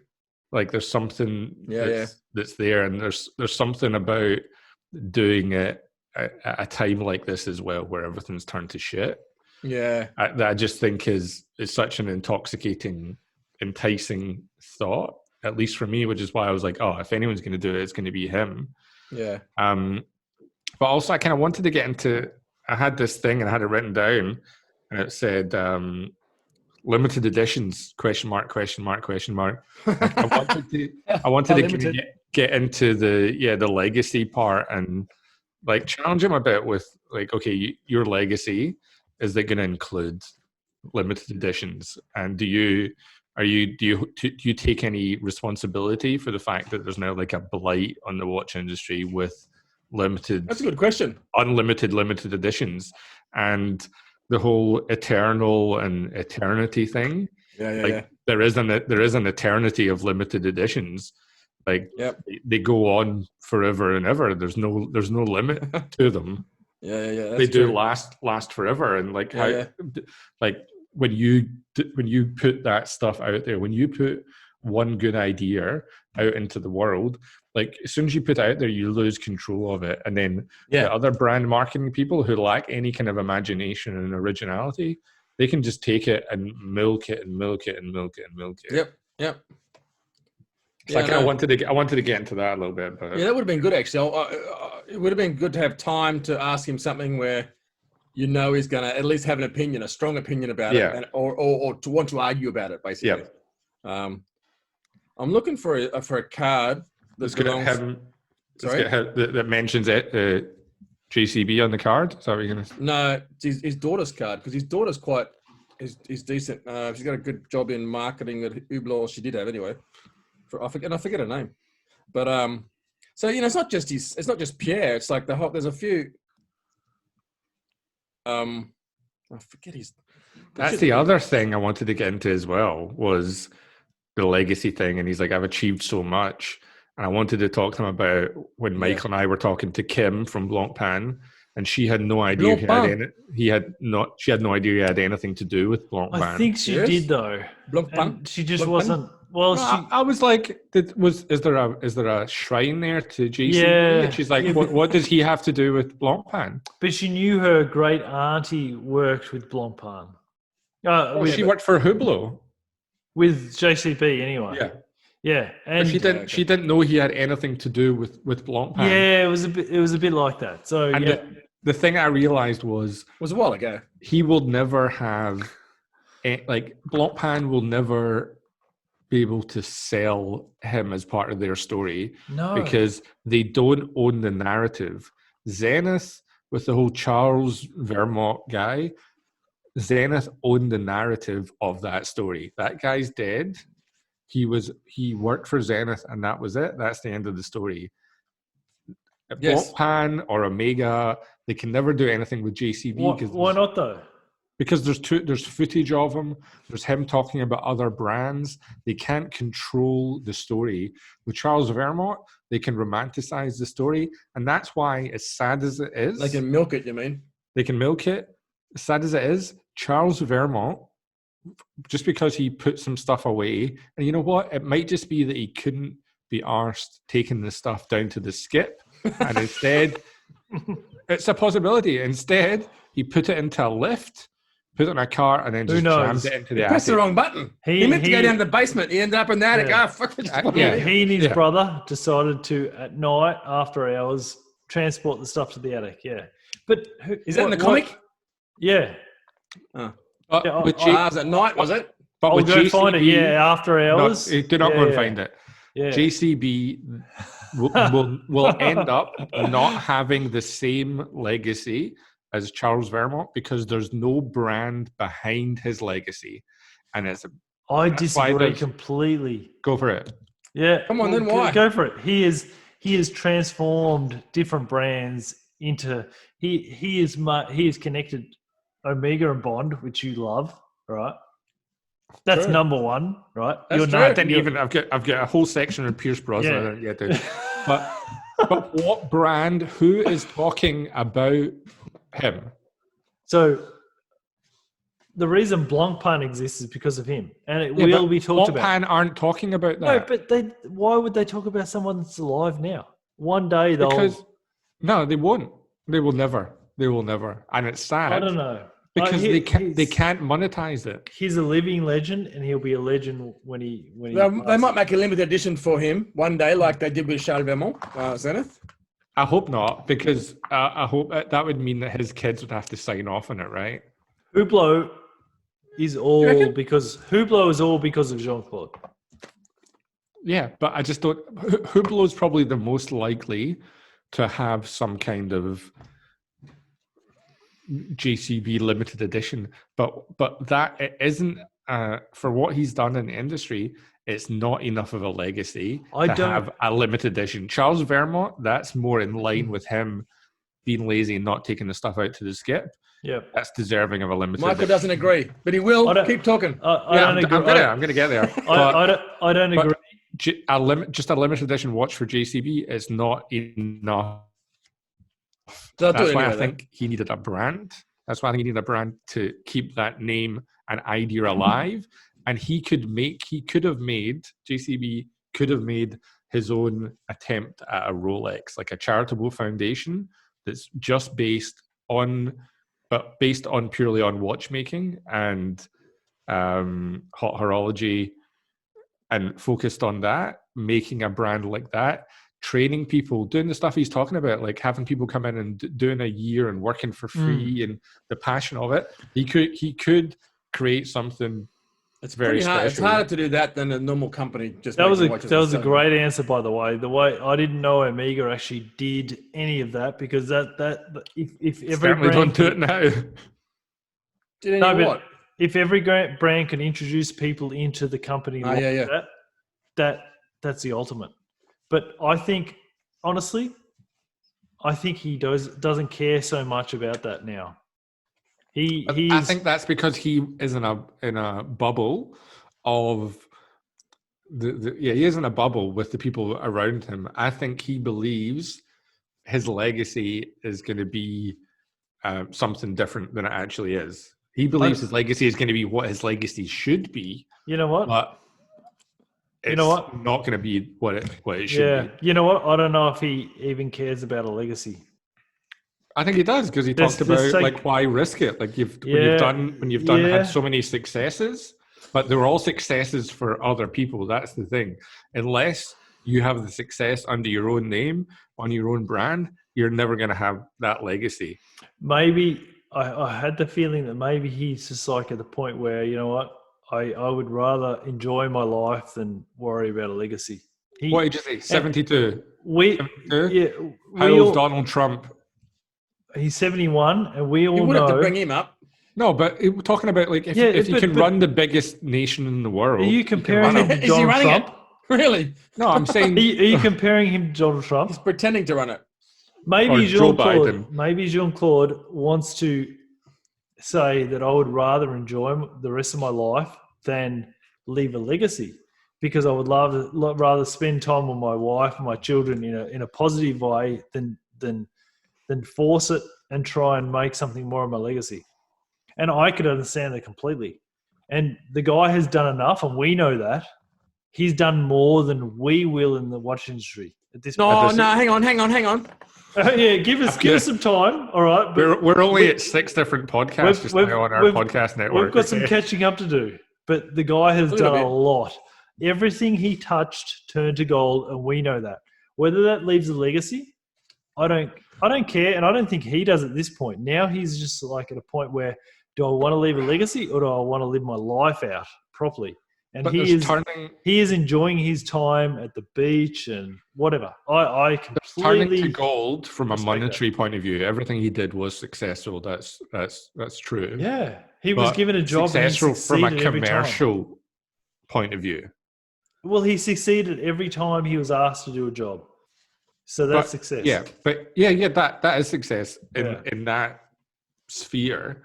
But has he had any success kind of outside that realm of just crushing it in the business world? Like, surely, how do you mean? Because we're in the watch industry, we're in a passionate industry, or a thing that we're in a very special industry where things are created that people do not require at all. Yep. And people go to great lengths to produce something that isn't required at all. Yeah. And for people like, I don't know, like FP Jean, who has like that's a legacy, creating like a unique product that people recognize instantly. I just think the JCB storyline can fade away very quickly, even though it shouldn't. I don't believe it should. Rob's loving this. Yeah. No, look, it's a hard one because He's working at a commercial scale. That's what I'm saying. It's a you're commercial talking. You're thing. talking It's about not- having a name behind a brand. Like I'm saying like- there's no kind of, there's nothing there that's anything else other than a big money win. There's Yeah. nothing there that's really artistic other than his storytelling. I guess, you know what his legacy is going to be is galvanizing younger idiots like me to follow their dreams and chase their dreams and do things differently. That's going to be his legacy. And one day I'll tell my cats about him and say, listen, this is all thanks to someone else. You know what? He would probably think more of that than you realize, because you gotta imagine this guy. It has the hippie mentality. He doesn't. I don't know if he cares about his legacy so much. Still has. I don't know if he cares that much about his. I don't think he cares about that much of his legacy. Otherwise, a long time ago, well after Blancpain, well after Hublot, he would have started something for himself. He's had so much time. He started with Omega in 1979. That was when I was born. It's difficult. You know what? He has had many years to think about his legacy. And he thought, you know what? No, I don't. He could have created his legacy and didn't choose to. I think he doesn't care so much about that. He cares about living his life and, his family. The mistake he made was that he, rather than just setting up his own company, he set up Blancpain. He shouldn't have bought the Blancpain name. No, he should have kept it. No, I just think he could have set it up under his name. Yeah, it would have been the same thing. Yeah. He could have been the same. It would have could have handed it over to his family. I don't know if it could have. Yeah, because he said all he took was the name. Blancpain wasn't really known. Yeah, exactly. It wasn't known. He did a lot of work with it to make it known. He was a young guy at the time. He was very young. He thought, if I take the oldest brand in the world, and I place it back into the watch industry, that's going to succeed. He was ahead of his time thinking about the whole we're older, we're much kind of stuff, but in reality he could have just had it as under his name. Yeah. And he probably wishes he could have, but we're much older now than he was then. When he was then, he was a young. It's just Cat. Who's that? Which one's that? Esmeralda. Look how cute she is. She's beautiful. She's cuter than you, that's for sure. Yeah, I know that. No, it's good hair though. Even with the shirt, unbuttoned, still cute. You didn't have the blouse, the watchmakers things on, the coats. I almost put mine on. I was so tempted. I should have. You know what? I feel like he didn't get the best of us. You know what you think when people are like, did you get the best out of that interview? I'm like, you know what, we did okay, but did he get the best out of us? Like, I feel like he shortchanged himself. He's going to come on. Do you think YouTube channel? He's going to come on here and look at this. That's the introduction. He had a good time. We had him laughing. When I asked him about his cheese when he brought it to Melbourne, he was pissing himself laughing. He was remembering how he smuggled it in his boots. He's done it for years, where he smuggled it in. It's like, he loved it. I think he was a young guy at the time when he started Blancpain. If he thought back, it'd be great to start Biver and Sons, all right? But at the time, he did what he thought was right, and he created a brand. He made bucket loads of money. Yeah. Yeah. When he sold the brand, he was going through a tough time. He was divorcing his wife and whatever else he doesn't elaborate on. Maybe one of his cows died. I was waiting for you to get into that, Rob. We can't blame him. We can't blame this. We can't blame this guy for that. He sold Blancpain when he was going through a tough time.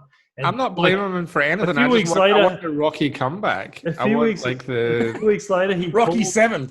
He spoke to Hayek and he said, "Look, I'm miserable. I want to work again." He's a human being. Is he? He's more of a machine. 120 k's on his bike at 70. What? Yeah. He is a little bit. When he talks about his mind, his body telling his mind that he's had enough. Body! You've got to stop. I said, Get out of body, wait, get up. Yes. That was in another Body. video I saw. I've watched that today. And the body, you get up. Yeah. Body, But make a coffee. eventually the body tells you that no, you can't just keep going like this. Is that what your body's telling you, Michael? My body's telling that more and more every day. My No more steps. My mind. I tell you what, my mind is enthusiastic, and at the end of the day of building steps and walls Mm-hmm. in the Chopping yard, down trees. it's like this isn't a 20-year-old body anymore. Like, yeah, I understand that. I get that every time I play squash, like yesterday. Almost kill Honestly. myself. Fuck that. Honestly, I don't want to get old.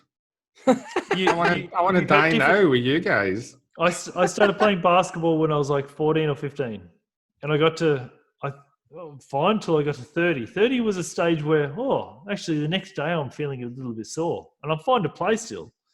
40 is another level.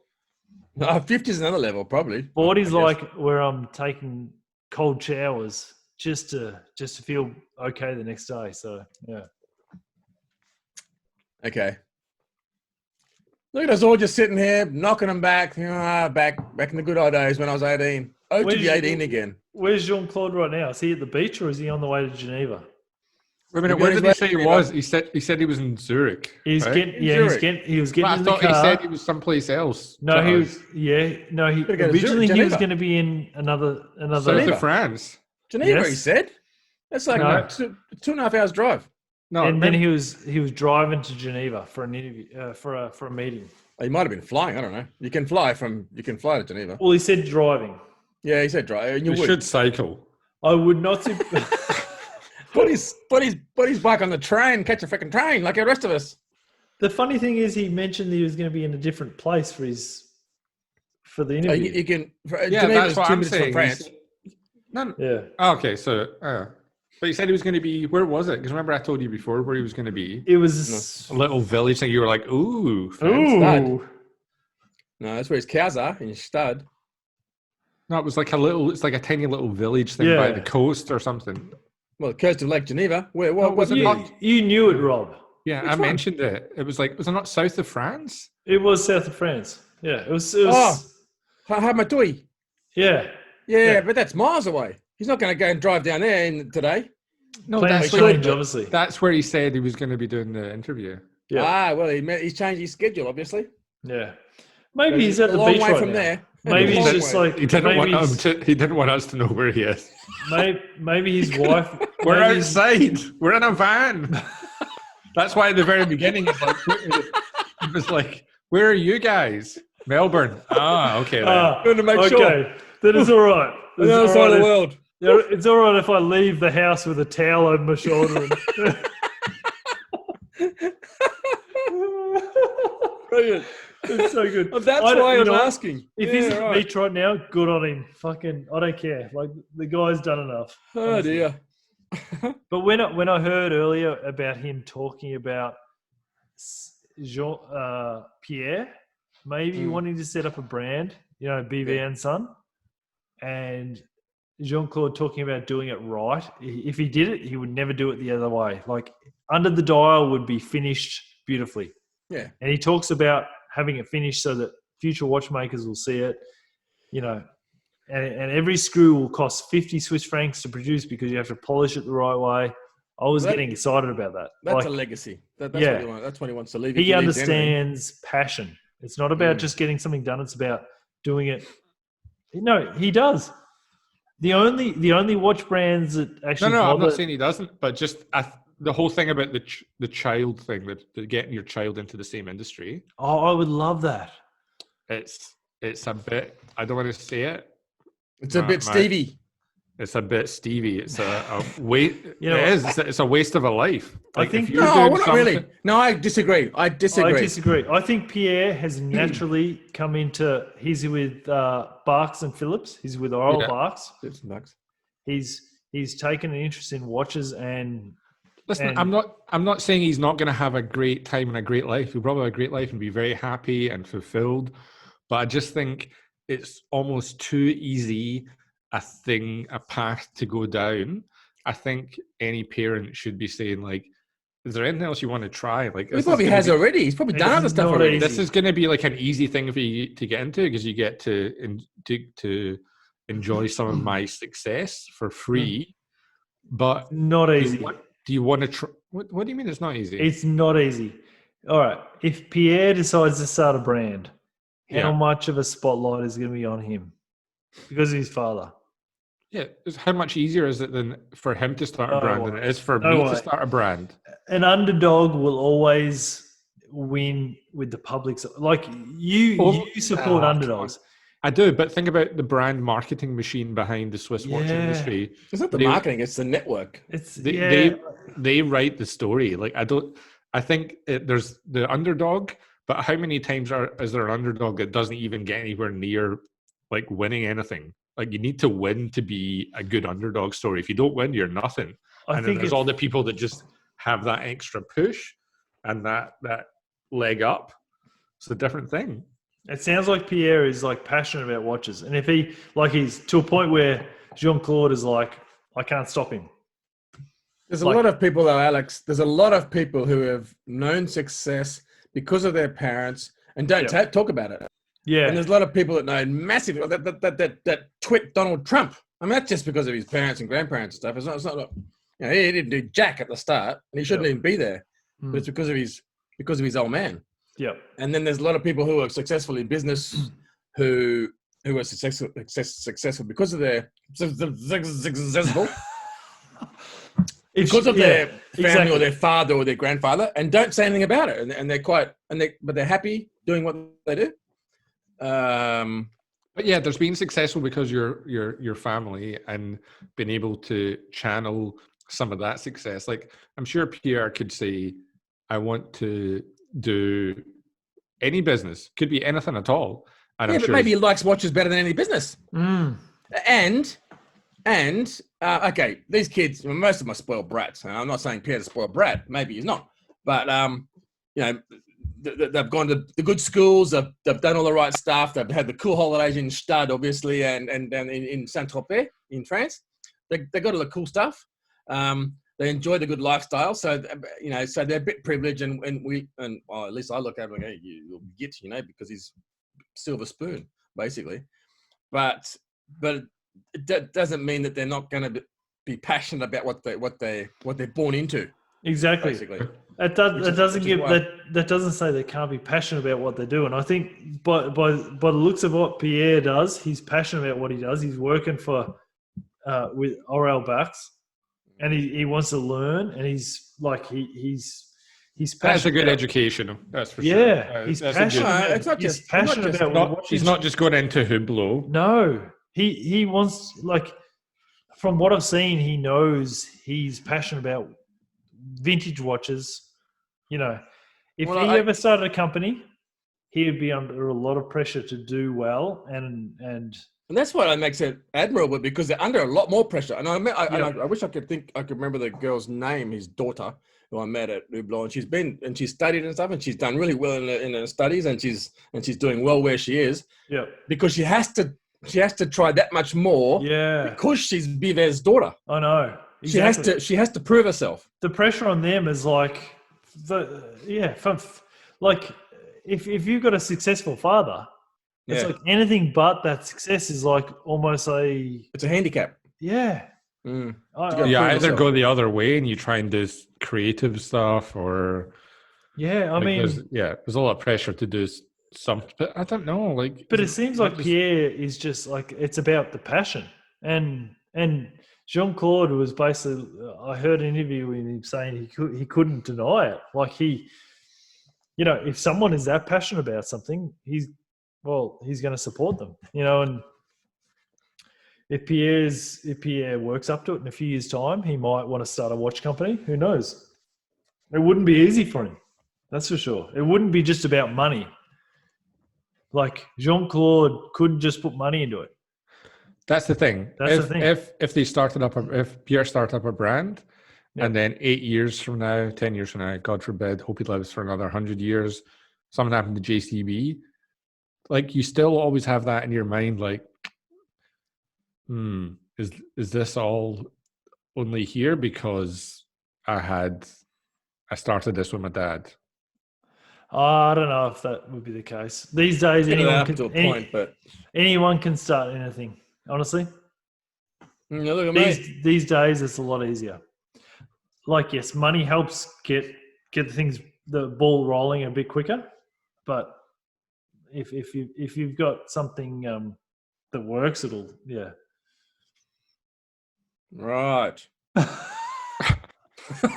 I don't know if. Luckily, none of us have anything that works, so that's takes that I pressure off us. don't I have know a wife that works. She's a keeper. I don't know. Oh, I can say the same here. Sante. Money doesn't mean everything. Anyway, I hope not, because I haven't got much of it. But you anyway, just bought an FP Jean. It's not for him. I know, it's for me, but he should pay for it. That's for my wife, actually, because she deserves it. Is it? You can't say your wife deserves it, and then you've said earlier on that she doesn't listen to the podcast anymore, because that's only something you would say if she still. That's because of you. It's your fault. She doesn't like you. That's all. What does she want, Rob? Which one? Why you wouldn't? Is that why you wouldn't? What does she want? Let her come on the other day. Hey? Is that why you wouldn't drag her on the screen the other day? Why do I want to drag her on the screen? Remember when Michael's wife was on? Oh yeah. She wasn't in the room. That's how much interest she has. That's how much interest she has. What FP Zero. Jean? What you say in French? Zero. What FP Jean does she love? She's probably not even into FP Jean. She won't even know what it is when I give it to her. But she can hang on to it until I flip it. You know. Oh. All right. I thought she'd chosen one. Okay. No, she's chosen. I mean, she's chosen a few, and then I've given her heaps more, and she's got way too many watches, and she doesn't want a single another watcher, or she'll hit me, basically, because she's got too many. I was hoping to get into Rekshep's next release to see what he does, and I'm sure Jean Claude knows what it is, but yeah. Yeah. I was going to go off on a tangent with that as well, but we didn't really get time. Basically, pity we ran out of time. Well, what's Alex concentrating on? What are you looking at, Alex? What are you looking at there? You're concentrating on something? Just looking at you guys. But I'm so happy to. I'm always. Yeah. Happy to be here. I know what you're talking about. Yeah. You got glasses on. We can see the reflection in your glasses. Yeah. I'm just always so happy. Like, honestly, when we're doing the thing with JCB, and JCB's down the corner of the screen for me, but it was more like looking at you guys. Like, I don't want to be too mushy about stuff, but it was looking at you guys and be like, I'm here. I'm here with my friends. We're doing like a cool project. Like, there's Rob drinking his little gay shot glass of wine. I thought it was like hard liquor. I didn't think it was wine. I was like, Rob's really bringing it tonight. He's had like 8 shots in about 5 minutes. I was like, Rob was absolutely glittered. I saw Rob and I was like, fucking. He's like, yes. I kept reaching over to my whiskey glass, and I was like, yep, I'm going for it, Rob. Yeah, I need to catch up with Rob. Like, imagine if Michael just downed his like a shot of whiskey every time you down that wine. I don't worry, I can bring it out. I can bring it on, but I mean, I'm just enjoying this Gewürze. Anyway, what were we going to talk about? I was actually sitting back looking at. I just spilled a beer, by the way, so I'm just kind of trying to clean it up. I was sitting back. Yeah, the whacker. It was like a third of a whacker. It was nothing. Don't worry about it. Because somebody gave him a case, now he's just like spilling all over the place. Like before, it was a rare commodity. And now doesn't matter. Look, next. It was only like the dog with it. A third of a whacker is only like $20 worth. It's okay. It's okay. Well, I'm getting down. Anyway, when Jean Claude was speaking at one stage, he was laughing as well. I was looking over at Alex and I was thinking, you've done this, man. I remember. Yeah. I was looking at Alex like, Alex, man, this is good, man. Look, you got Jean Claude laughing on here. It's the best question. And at one stage, I was even just like, cheers, guys. Yeah. Like, it's empty. Yeah, it's empty. Yeah. All right. I think he also called. I can't remember correctly, but he might have called me a visionary genius at some point. I can't. It doesn't. I thought I caught that. Yeah, I did hear a visionary genius somewhere. But I thought he was talking about me. But I know. Could have been talking about you. I can't. I had so many great jokes lined up. Honestly, I had so many great things. No time. Worked out. I had so much lined up. Even like I probably had. I didn't have anything lined up. I had two more questions about cheese and wine. That was it. I had probably 10 jokes just about his cheese. I love the world is a poorer place because they didn't get the. We definitely need to have. We're like, listen, JCB, come back for our half hour. We're just going to let Michael go at it with cheese jokes. It's like a fine wine. They have to wait for it, and it'll. You know what we need to do? It'll be right one day. We need to get a niche on the video on Zoom. Yeah. A niche. Which one's the niche again? Watch a niche. Oh, really? Yeah. He's good. Yeah. I know him. Yeah. He's a good guy. Huh? I know him as in know of him. Yeah. I know him. He's a good guy. Get him on, man. I've been talking to him, but I mean, he's always for a while there. A couple of months ago, he was ready to go, but now he's been busy. If you get him on, please invite me too. No, you're whack a changies. We got you can't have everything. I will bring the heat. Okay. What's happening? What are we doing at Watchfest? I think it's just like a Zoom thing, like you did with the old Scottish dudes. I don't know. It's just like a panel thing. The question is, what are we doing for the 100th episode? 100th? Yeah. What are we up to? We have some ideas. What are we up to? What do you mean? What's this? We have some ideas. That's mine. I can't believe you've just inherited that idea. You had a good idea, actually. I was on a walk one day in the countryside, and Alex and I were chatting away as we do sometimes. And you guys must chat every day. Honestly, I never chat. So what's going on, Alex? I thought you chatted with me. We're live. What about me? I try and keep the magic for our podcast. I'll keep that fresh energy. But I love talking to Michael. Are you slowing down or are you getting drunk? No, is it the network or it's the love is taking away from the Wi-Fi. It's the love. It's the love. It's taken away from the eternal. Wi-Fi. Love is eternal. No, actually, oh no, wait a minute. It also says your internet connection is unstable. So it's something like that's what it is. That's because of the love. That's not love. Sorry. I can't help it. I can't control the love. It's like the Force almost. I'm not a Jedi yet, but I'm getting there. Anyway, you're walking along out in the countryside with your dogs and stuff. And I'm chatting with Alex, and shit just happens, and he brings up these ideas, and we've got a possible idea for the 100th episode. He has. Yeah, I was about to correct you again. This bullshit. Actually, when he mentioned it, I was like, "Oh my god, that is fantastic!" Not the video clip, the video thing. We've moved on. Not Dale jumping out of the airplane. That's like a separate thing altogether. This is just like a 100th episode. Yeah. Hang on. Okay, we might as well talk about. Hang on. Do we want to? What are we up to now? What are we up to here? 92. 90. Yes. We're getting close. Hang on, I've only done 41. 92, and I have 3 to edit. Right. Michael's got one, which will take probably another month. Another 3 months. Yep. Roman and Anthony have got a couple, so we're almost at. So anyway, okay. So what I wanted to do, because I did contact someone. Are you sure you want to talk about this on YouTube? Yeah. Yeah. Because it's cool. Yeah. It's good. It's good. So I wanted to get. Oh, seriously, it's good. It's fucking good, all right? I'm actually kind of glad JCB's not here for this because he'd be like, okay, I have to cut this short. This is fucking. JCB would love this shit. Are you serious? JCB would like. No one's ever done it. So what is his idea? Unique. Different. First different.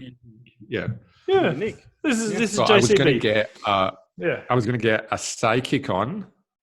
We're gonna do a group one, and we were gonna summon up the spirit of Breggy. Stevie.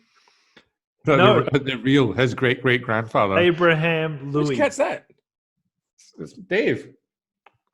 Oh, Dave. We're gonna summon up the spirit of Abraham Louis Breggy, and we were gonna have some cheap psychic on Cheap? No, not cheap. Well, I'm bankrolling this shit. I'll pay for it. Okay. I want to talk to. You go and find the psychic. So I've we were got a going good one. we were going to be able to have it like Fifth Wrist Radio 100th episode with special guest Abraham Louis Breguet. Yeah. We're going to have some like psychic who lives in a trailer park or something, and we were going to talk to her and be like, okay, is Abraham, can feel him, he's here, and then do like eyes rolling back in her head type thing, and like, okay, Abraham is here, ask some questions, and be like, where did you get the idea for like the overcoil from and stuff like that, and ask questions that or the shock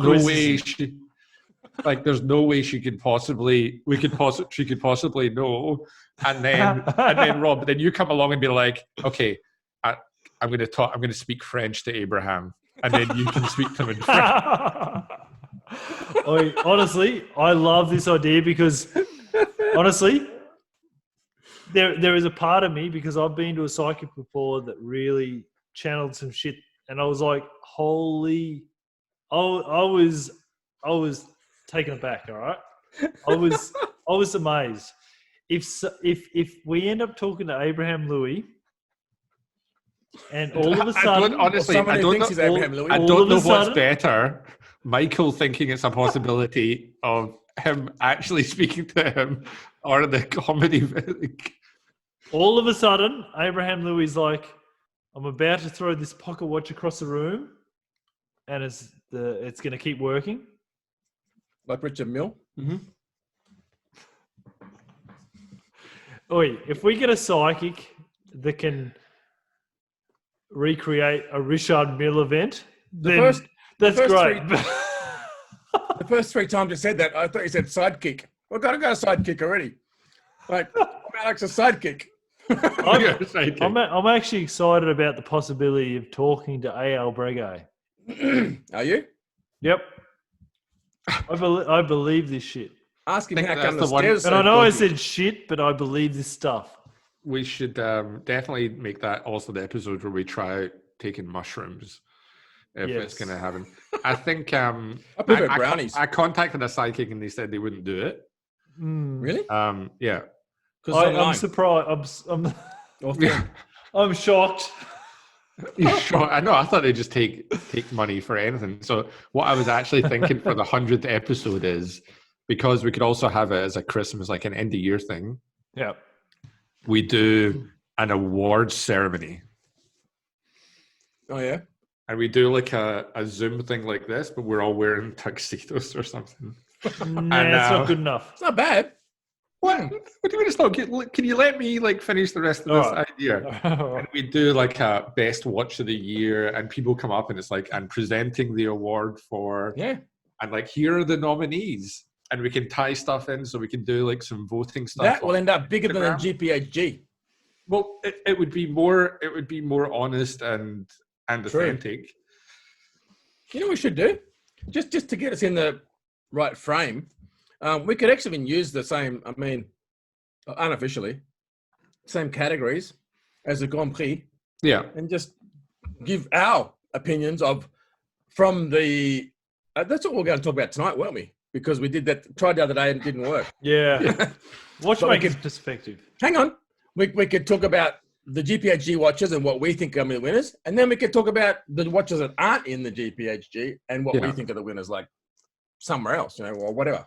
Yeah. I think, you know what? I think not even focus on the GPHG stuff, because it's bullshit. I think we just... Okay. It is a little bit... What I really mean was like to use that for like a basis, and you could add stuff on. Yeah. It's just easier to do because they're I think like best chronograph of the year, like sports watch of the year, dress watch of the year. Just really, true. I mean, how good... I things like... Yeah, I mean, this is like...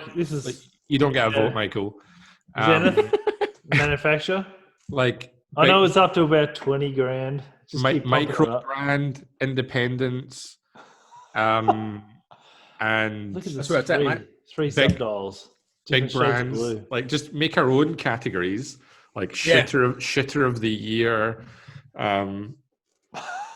Like, I think it could honestly be. Look at What's that? A swatch? It's beautiful. Yeah. It is. I like the Wow. color. What is it? Is it a swatch? Where'd That's you what get it from? that's what my piggy colleague did when I left the workshop at Morge. I my like that. painting I would watch. wear that. Yeah. I like it. That's yeah. It's So a do good I. color. So, It's what do you my think of squash the? What do you think of the end of the year awards ceremony? I like it. I really like it. I think we should do it. Definitely.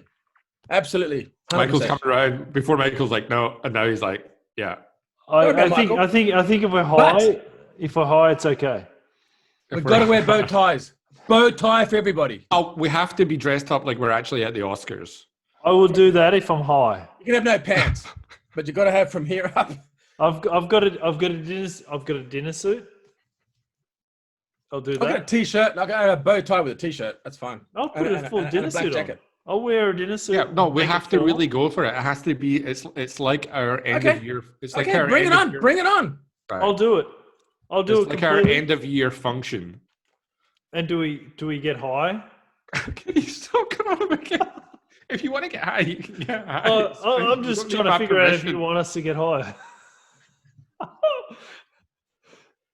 If we don't have to, then we don't have to. Okay, but I'll wear a bow tie. I'll wear a bow tie and nothing else. You're gonna ruin the classy vibe of it. So okay, we'll make Oh. up some categories.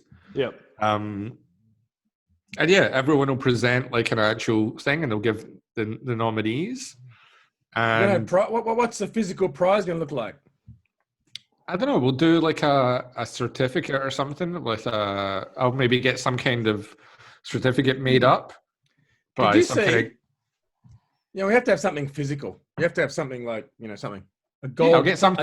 a joke, something like like which is. Did you ever see As my Insta way back when Andrew Luff and we made the golden finger? No, it was just a finger, like mounted on a little. We actually got them made up. Yeah. It was How much because- was it? sorry, How much was it? peanuts. We presented them. Yeah. We had that done. sells. because all of the GPHG was the golden fist or whatever, the golden hand or the Yeah. golden aiguille, the golden. So basically, for the guys that come to our dinner, which was all the independents, but the independents who hadn't got a prize yet, we gave them their own, which was a golden finger, basically. It's a little round thing with just a finger on it. And we actually went to the pub and presented them. Actually, we had the dinner and presented them with these golden fingers, then went to the pub, basically. And it was great because the guys that hadn't yet got, most of them, half of them had their GPHG prizes, but there were some that didn't have, it wasn't during the GPHG week, it was the SIHH week. And we had these things we gave to people, and they flipping loved. That was more important to them than the actually GPHG things. Yeah. And that was just a bunch, just for a laugh. Was Andrew and myself. I don't know. I'll have to try and find them on my Because thing, but, it's less official. oh, totally unofficial. It's And- less it's less like- official, but it's more authentic. Yeah, exactly. Exactly. It's more. Yeah. It's like that's like from to get. So that's why I something- mean Yeah. something physical, Yeah. Okay. and we can send photos to the brands and see And who responds. And I've got Yeah. lots of prizes to give out if they want prizes. If you want prizes, I've got prizes. Again, trophies. I've Michael. got memorabilia that Little is tiny like, plastic trophies or something, no, I've Yeah. got like Rolex trophies. And I've got plenty of prizes. trophies, but we don't Yeah. they don't want trophies. We're They going to do. make up our own thing. They do. They want like solid sterling silver eyeglasses, and Is there anyone else that does an awards ceremony that isn't Hodinkee? Does Hodinkee do an awards thing? I don't know No. why. No, I'm just thinking like, is there anyone else who does? Does anyone do an actual, like, legit, honest award thing, or is it Yeah. all who? Oh, there's I don't know. There's a couple of Eastern European magazines and stuff. Yeah, but there's not going to be any with the authenticity that can only be provided by Exactly. Fifth. And not in Australia or for our market. We need to. Hmm. I'm sure there's probably Revolutions Awards, something like that. But even their one's going to be bullshit because it's not going to be like they're not going to send an award to anyone for shitter of the year. Okay. Like Maybe Archie Luxury might. like the jerk off award. There's not going to be they're not going to do anything like that. True. We're Oh, the only people in that position that can. I wish I could share my wacky chingies with you at the moment, but I've got This wicked little Chinese. give it Hamina is going quite well. I've got like 25 of them over there. Hey Rob, 25. I don't hear anymore. No, I'm not looking. Not looking. Must be my other account. Where is this Okay, stuff? so we'll do that as Wacky chingy. We'll do that as the 100th episode and our, Yeah, I agree. and Definitely. our Christmas party. Or a virtual Christmas party. Yeah, All right. Okay. yeah. I think it's Christmas another- party. Christmas Yeah. party is going to be well later than that. Later. Look, okay. Yeah, our 100th He's is, talking later. He's talking later. our 100th is coming up like soon. And you always have the Christmas party early. That's true. Not that early. We can do a Christmas party in December. That's easy. But our 100th is coming up like next month, pretty much. Okay, so we can't really do the end of the year. And I can push mine. Yours and yeah, the Roman. Yeah, we can get to 100 like in the next month. Easily. Not from any input from you. One episode maybe. Michael will be 99. Michael come along 100. Yes, teamwork. I sent an email to a guy today and said I'm sorry. I can only manage like once every 2 months at the moment. But yeah, we're getting there. I think a Christmas party is separate. What's the 100%. podcast? Message me. Some guy messaged me and asked. Some guy messaged me and asked to go onto your podcast. Really? Yeah. Put them on there. That's the thing I like is when people when people message and they say, "Oh, I'd love to come on the podcast," and then I get to say, "Which podcast do you want to go on?" Yeah. And then there's so many. they either sometimes people will be like, "Well, I think like whatever one you think is best for me," and then I know that they're full of shit because they just want to, they don't actually listen. But the ones that are like, exactly. There has to be. Yeah, they have to know. yeah, it's like I think the one that's a better, and sometimes people were like, which one do you think's best? And I'm like, well, I don't know who you are. You're the one that listens to the podcast. I don't know who you are. But a guy said, I was like, who do you think would be a good match? And I was waiting for him to say, yeah, who do you think? But he's like, yeah, I think independent thinking. I'd prefer to go on that one. And I was like, hope you're ready for a 4-hour episode that never comes out. Are you talking about Roman? Independent sorry, thinking. no, sorry. Appreciating time. Yeah. Really? sorry, He said that, did he? Yeah. There you go. Are you just You're saying famous, that? Michael. You're famous. He said that. I was like, I hope you're ready for a 4-hour episode that never comes out. If like, honestly, if you send it to me, I'll put him on. I'll do a 4-hour episode. All of a sudden I'll pull my finger out and I'll put it through. Yeah.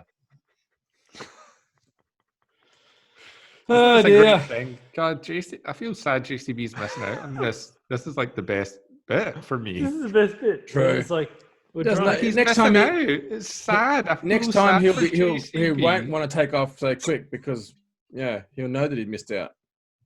All right, Alex. All right. Yeah. Send that guy through to me, and I'll put him on the podcast. For And- 4 hours.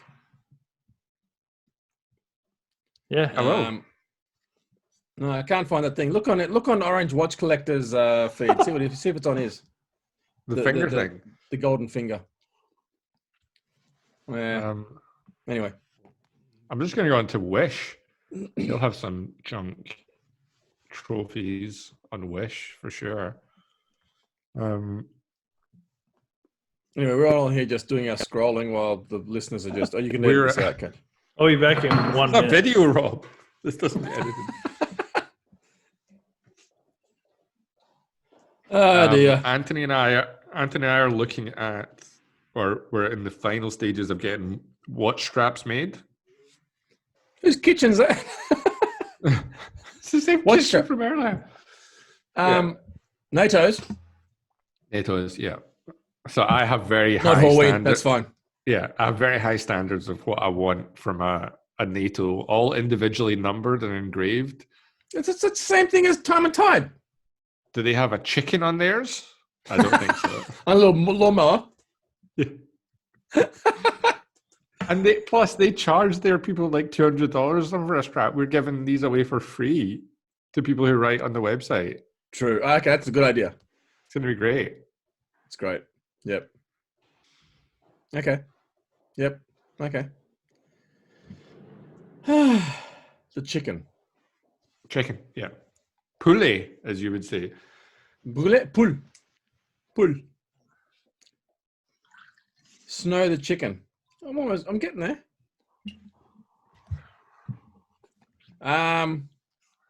Okay, so that's 100th episode and Christmas sorted. Yeah. Your hair looks fine, mate. It's all good. So we need to do the 100th pretty soon, actually, then. We need to record it soon. Yeah. Yeah. I've got a good psychic. I've got a good psychic. You know what, if you want to do the psychic thing, we can do the psychic thing. We can do it. They're both great ideas. Honestly, the psychic I went to brought me to tears. Honestly.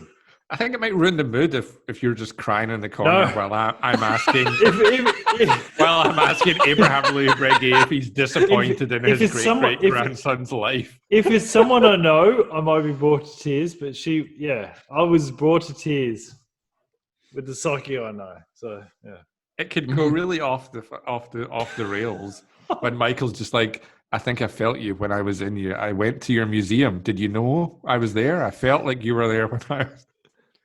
The stairs are crap going down those wooden stairs. You could have done better. Yeah. We can make it happen. I've got a good psychic. If you want to get a psychic, we'll do the psychic. We'll do I think it's a good idea. I got a sidekick already. We'll do the.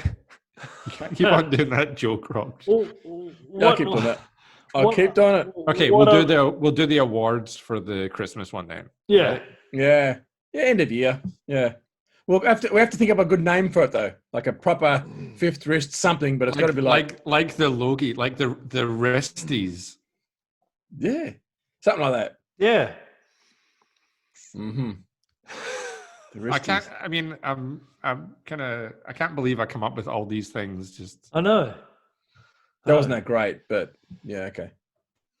After the fucking Abraham Louis Breguet seance and the award thing, like, okay, I didn't nail the name, but give me a break. When we were walking around and talking about that, I was like, holy fuck, that is brilliant. The seance part. Yeah.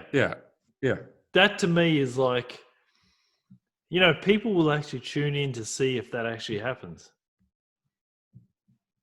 Oh, I mean, that transcends just a watch podcast. Then that is like entertainment. We're into spiritual stuff. Because I'll be testing someone on horological knowledge. Like if she says anything about fucking. No, I'll be testing in French. Yeah, you can't. Listen, if she says something in French, you can't do it the wrong way though. You've got to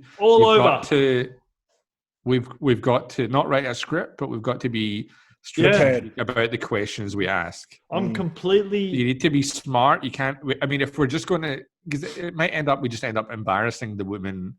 I assume it's no. I'm sure we will. I'll prepare them for it. I'll say, look, we're completely authentic. Like, I've been to the bathroom. It's like the least authentic thing we've ever done. I've completely authentic. We are so authentic. You can tell, right? Look at all our videos we've done. We're so authentic. We're more authentic than anyone else out there. I've been to the bathroom 3 times since we've done this. You've seen that happen. JCB was on though. What? Authenticity. Trips to the bathroom when JCB was on. I was going to say, another thing I was going to say to JCB is with Jean Claude, if you're worried about the time limit, don't worry. Go and have a pee break. We go to the bathroom every hour. Just go. I go to the bathroom. If you go to the bathroom, it's a chance. You've been to the bathroom like 8 times since JCB's life. Yeah. I was going to say, it's a chance for you to go to the bathroom, ask to talk about how great you are. So don't worry about it. I'll go to the bathroom with you if you want. You know? Jesus.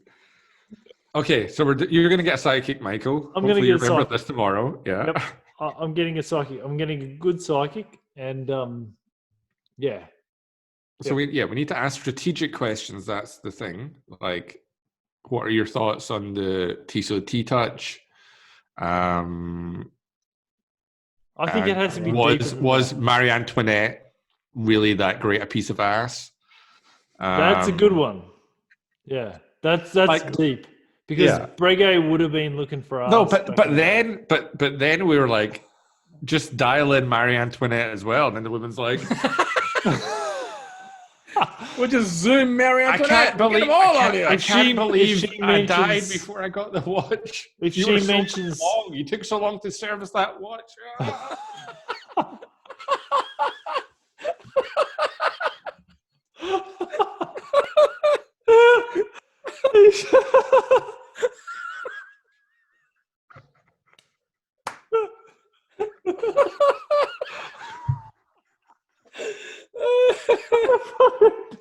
I fucking died.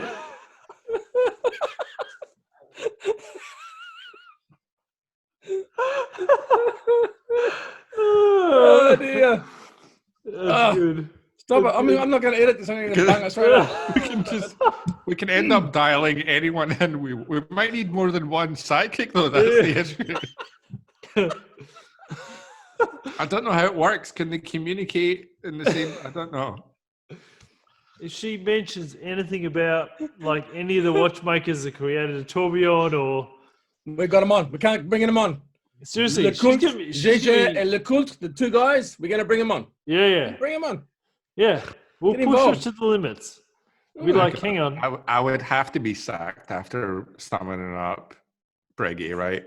I would have they have to sack me. I'm so interested to be in that disciplinary where they're like, you summoned up the ghost of Abraham Loeb. It's so like we thought it was disrespectful when you referred to Reynold Eshelman as Ray, but to summon up the ghost of Abraham Loeb, Breguet, just ask him if he's disappointed in his great grandson and his life choices. You've built a resume. That's the unfortunate situation. Brilliant. Okay. Yeah, do it. You build a resume, and you know what? Daniel Wellington can. You know what? Daniel Wellington can prosper from it. I don't think they can. I mean, they have to be looking at all this stuff on his sleeve, and even on the Omega Instagram feed. They must be like, oh god, this guy's back again. He's gone. You know what? It'll get to a point where they'll be like, risk, benefit. Eventually, Karate Kid. Benefit will become Woo! Walk like an Egyptian. Honestly, I think you're right. We're so far away from that point, though. It's going to be. I'm going to be so annoyed by that. Yeah. You reckon? I think Daniel Craig is like. We'll summon him up too. I think you are more relevant than Daniel Craig at the moment. I think you're just like you're here and you're about to like. Yeah, but you will be. It was going to be like the same thing I was going to talk to JCB about. It's like the whole owning the narrative, how they own the narrative, how Zenith own the narrative of Charles Vermont. You can't. You own the narrative of landing on the moon. There's all these things. Once. That's why they pick these fucking boring brand ambassadors like George Clooney and wait here. Like, I'm going to look for this fucking catalog. This. All right, just wait here. He makes good. He makes good tequila. Yeah. But give him that. Where's he gone? But they're only going to ever pick people who can fit into that. Like, there's been too many brands that have been burned by picking out their ambassadors or spokespeople. Like the amount of stuff I got, the amount of crap I got in my disciplinary about like only people who are trained up by Omega can speak publicly. And then it was after that what's his face, what's the guy called again? Had the meltdown on Instagram. Okay, Petronius, whatever he is. Yeah. Like it was after that. It was like, yeah, just before that, like people have to go on like many courses so they can speak, because it's such a different. We don't let anyone speak. Like we can't speak. There's only 3 people in the whole Omega brand that can speak for the company. And he's one of them. And he's one of them. Has like the biggest meltdown in the watch industry live for like 100,000 people. Like they're very careful. All the brands are very careful about that. I mean, you must have had stuff like that at Richard Mille, where but I think the group brands are worse. Swatch Group, LVMH, and Richemont. Richemont's probably the worst. Okay. Yeah, because Swatch Group at least had the managers who are a bit out there. But Richemont, I think Richemont are the worst. For what Swatch Group what managers did they have that are out there? No. I'm talking about the highest up, the family, like the the eyebrow guys. Yeah, eyebrow guy from Longines. Yeah, and he doesn't give a flying about what other people think. He does his own. Yeah, he's gone. He's gone now though. But he was like, I have 20 tons of homemade dynamite or something in a bunker. Like that's the kind of guy he was. I mean, he's gone. He's gone. He's get pushed out during the restructuring. No. I'm talking about the Hayeks.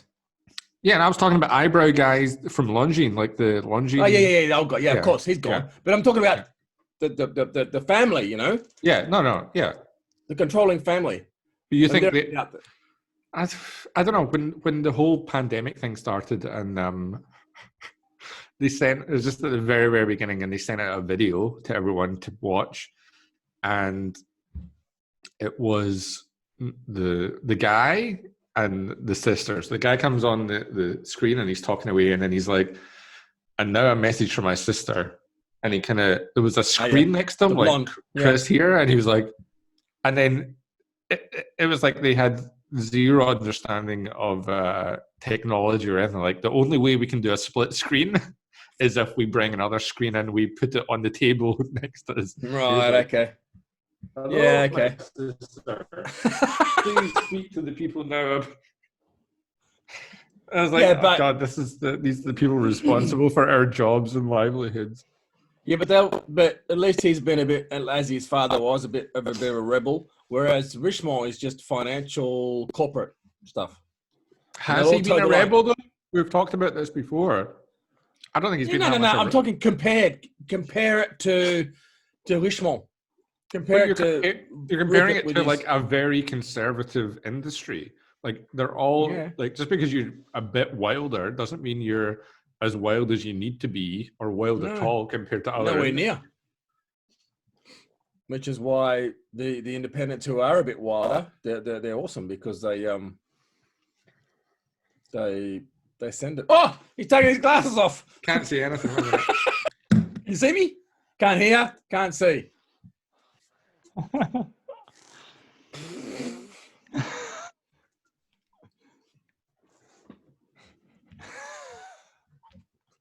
Can't see ya. Are you there, Alex? Like a mad scientist or something. I'm a freaking mad scientist. Did Jean Claude even know who we were? Like, no, I doubt it. No. Even though I've been harassing him for about a year now. That's the thing I'm really upset. Like every time I've messaged him an idea and he said no, I've always come back and said I disagree. Oh really? This. Yeah. Yeah, right. And so it would have been good. I've never heard anyone challenge him, and I certainly have many points I'd like to challenge him on, and he can't do that. He knew you were going to challenge him, so he decided to nip it in the bud. That was it. Yeah, he can't be challenged. Why not? I challenge everyone. No, but he can't. If he is, he's got an answer every time. Nah, I can take him. He's beyond us. He's like, I think I can take him. he's like, but the only thing I couldn't handle would be if I was having a heated debate with him, and then Michael comes in. Come on, Alex, you have to appreciate that Jean Claude Biver he's lived a hell of a life, Alex. Come on now. And I would say, what's your favorite cow? What's her name? He would have an answer to that too. He's a fucking super hippie. He is like a super hippie. He would have an answer to everything. I think he has I think he would have an answer to a lot of stuff, but you can still challenge people multiple times. I went away for 5 minutes. I couldn't find the fucking Zenith. Couldn't find it. I don't know. Go and look again. I want to see the comic. You know what I got? Oh, what do you got? Another Wakachangi. My wife calling out, "What's all the banging about?" I was banging fucking doors and walking around. It's like, where is this fucking thing? Yeah. What's the time over there? 2:15. 2 in the morning. 2:10. You guys are nuts. I'm getting another whacker. This is early for me. I'm up to 5 every morning. I've got to go back to work next week. I'm dreading this. The next week already? Yeah. Yeah, okay. I keep on waiting for some massive spike and like 1,000 people to die or something, but they're so inconsiderate. They wouldn't. I'm going to tell my brother-in-law in Switzerland to look at this video. Yeah. And check this one and give his approval because it's Why not just recommend the wine without getting him to watch the video? Like, do you want him to know what kind of? He'll probably come and rescue his sister. Hey Rob. It's his sister-in-law. It's all right. He's married to my wife's sister. What? What are you on about? I've got 18 of these left. Yeah, cheers, mate. Yeah. You had 25 a minute ago, so I don't know what. Gone through a few. Are we done? Oh no, keep going. No, he's just got to open another Wakachangi. He's got to keep going. I've got Wakachangi. a little bit of Wakachangi. I still have a near enough pint of margaritas. I've got 0 Wakachangis. Yeah. So I'm not impressed. I can go and get some. I've got Assays. I've got another little boutique thing. I don't even know what it is. I've got some VPAs from Nail Brewery. Tell me, you can't get Wakachangis from your local. I can. I just haven't been there for a couple of for a week actually. Right. Okay. And sometimes they don't have it. When I go every second time now, they haven't got it left. Really? Yeah. Wow. Too popular. We're almost had a Wakachangi emergency today. I have one right now. The handle came loose on my 6-pack. How did that happen? I don't know, just the inferior New Zealand packaging. Quite coming loose to the side. Quite loose. And I was at 7-Eleven getting some milk from our White Russians. And have you? There was a woman who was staring at me in the line at 7-Eleven, and I thought she was staring at my package, but she was staring at my Wakachangi package and the fact that it was about to just fall apart and smash all 6 bottles in the. I started to keep them, but my spare room was just full of Wakachangi packages. Perfect fit for my little padded envelopes in which I send my straps to customers. I had a dream that I was going to make a wall of the Wakachangi, but I only ever got to I could 6, have already by now. Yeah. Oh, yeah. I'll get us some posters. You got to get some. Well, I should have got some posters too, but right. While we're here, categories for the Watch Awards.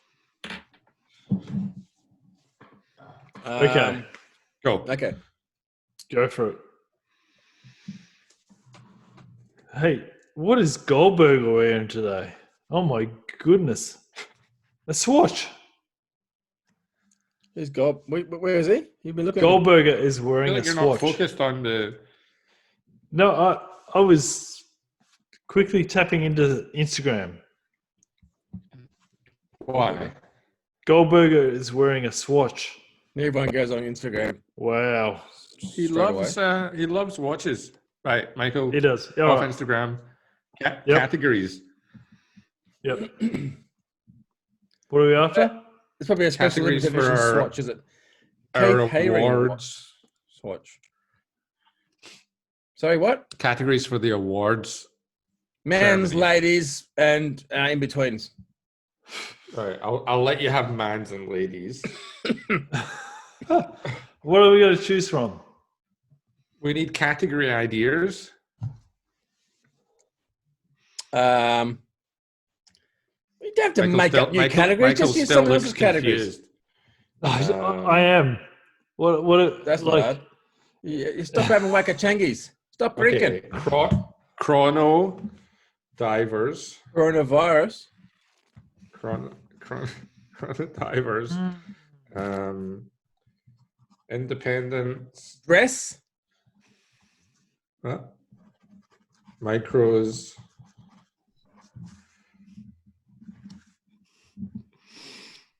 You want to do under 1K? Independence and micros. Yep. Under For some 1K. people, they're the same thing. Not for us, but okay, that's fine.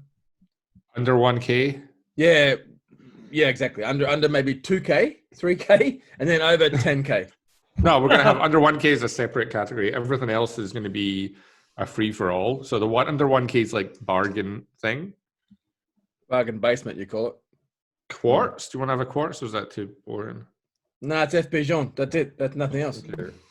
Forget True. quartz. Forget quartz. Okay. Michael, do you understand what we're talking about yet? no. Okay. Give me the parameters right now. Okay. We're looking for categories Yeah. for our award ceremony. So like different categories that we can put watches into, then people can vote.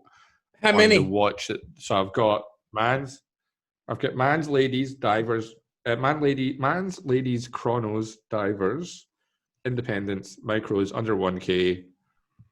How many you want? I don't know. Okay. This is what GPHG's got. GPHG's got. Shitters, like shitter of the year. Yeah. We need the shitter. We need a shitter of the year. Where are they? I bet you can go to that website. Okay. Sorry. Pointless product. Yes. Okay, so we've got obviously the watch lock. We've got the Hodinkee clock. That's pretty much it. You No, got to vote which one's that's best. that's a battle for the fucking ages. You got to vote which one's worst. Yeah.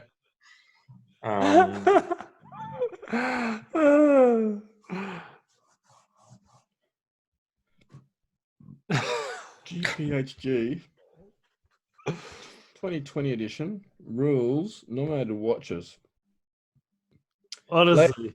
Ladies complication, men's complication. Iconic, that's just BS. I'm actually going to take Iconic. Honestly. I'm taking ladies out. No. That's not a bad point. No, but Irrelevant. It's irrelevant. Why bother? Why bother? ladies are not watching this. None of them are. No There's one's nothing else watching on there this. that excites me on their categories. There's nothing. And I'm sure if they are, we can Complications? handle the legal fees. Complications or tourbillons, whatever, like that sort of stuff. They all come into under one. Okay, so I'm going to remove man's. I'm going to have overall. So that's going to be like our best pick. It's going to be like our best picture category, like just the best watch. Then we're going to have chrono, divers, and then a dress watch. So those are going to be the three kind of actual watch style things: chrono, divers, and dress. Then independents, micros. Actually, let's remove Let's remove under 1K as well.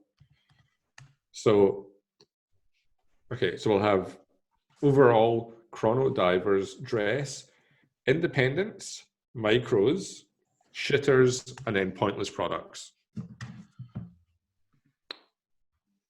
Okay. Just so many great ideas. Just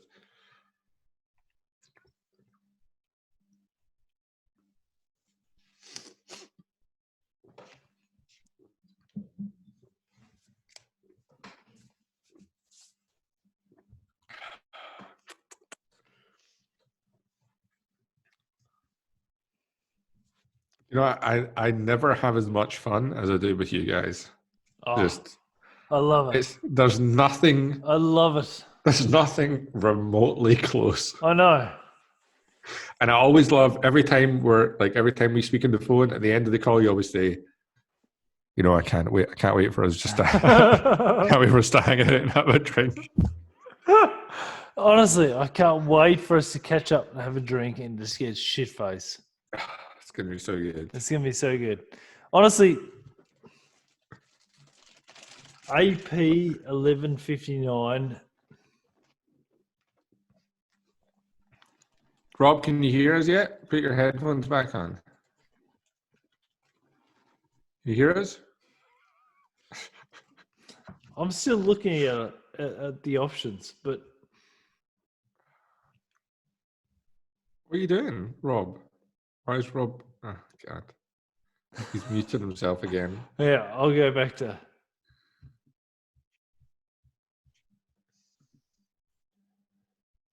All right, I'll try I'm and gonna rename Rob. overall to.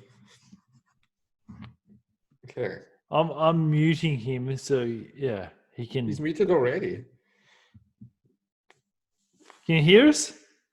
He can hear us. Yeah, what? I'm here. Hey, he's here. Okay. So I've removed Mans and we've rebranded overall to Grand Champion. Then we've got Chrono, Divers, and Dress, Independent, Micros, Shitters, and Pointless Products. So that's 1, 2, 3, 4, 5, 6, 7, 8. I think 8's fine, unless if you want to swap. Um, The thing is, Yes. like when it comes to like high end horology, it can actually come into any of those things. Like high horology could come into the independence. It could be a dress thing. It could be a chronograph. Like it doesn't have to be. You don't have to be a travel clock. You don't have to compartmentalize everything that much. I don't think. Yep. How many categories? Got 8. 1, 2.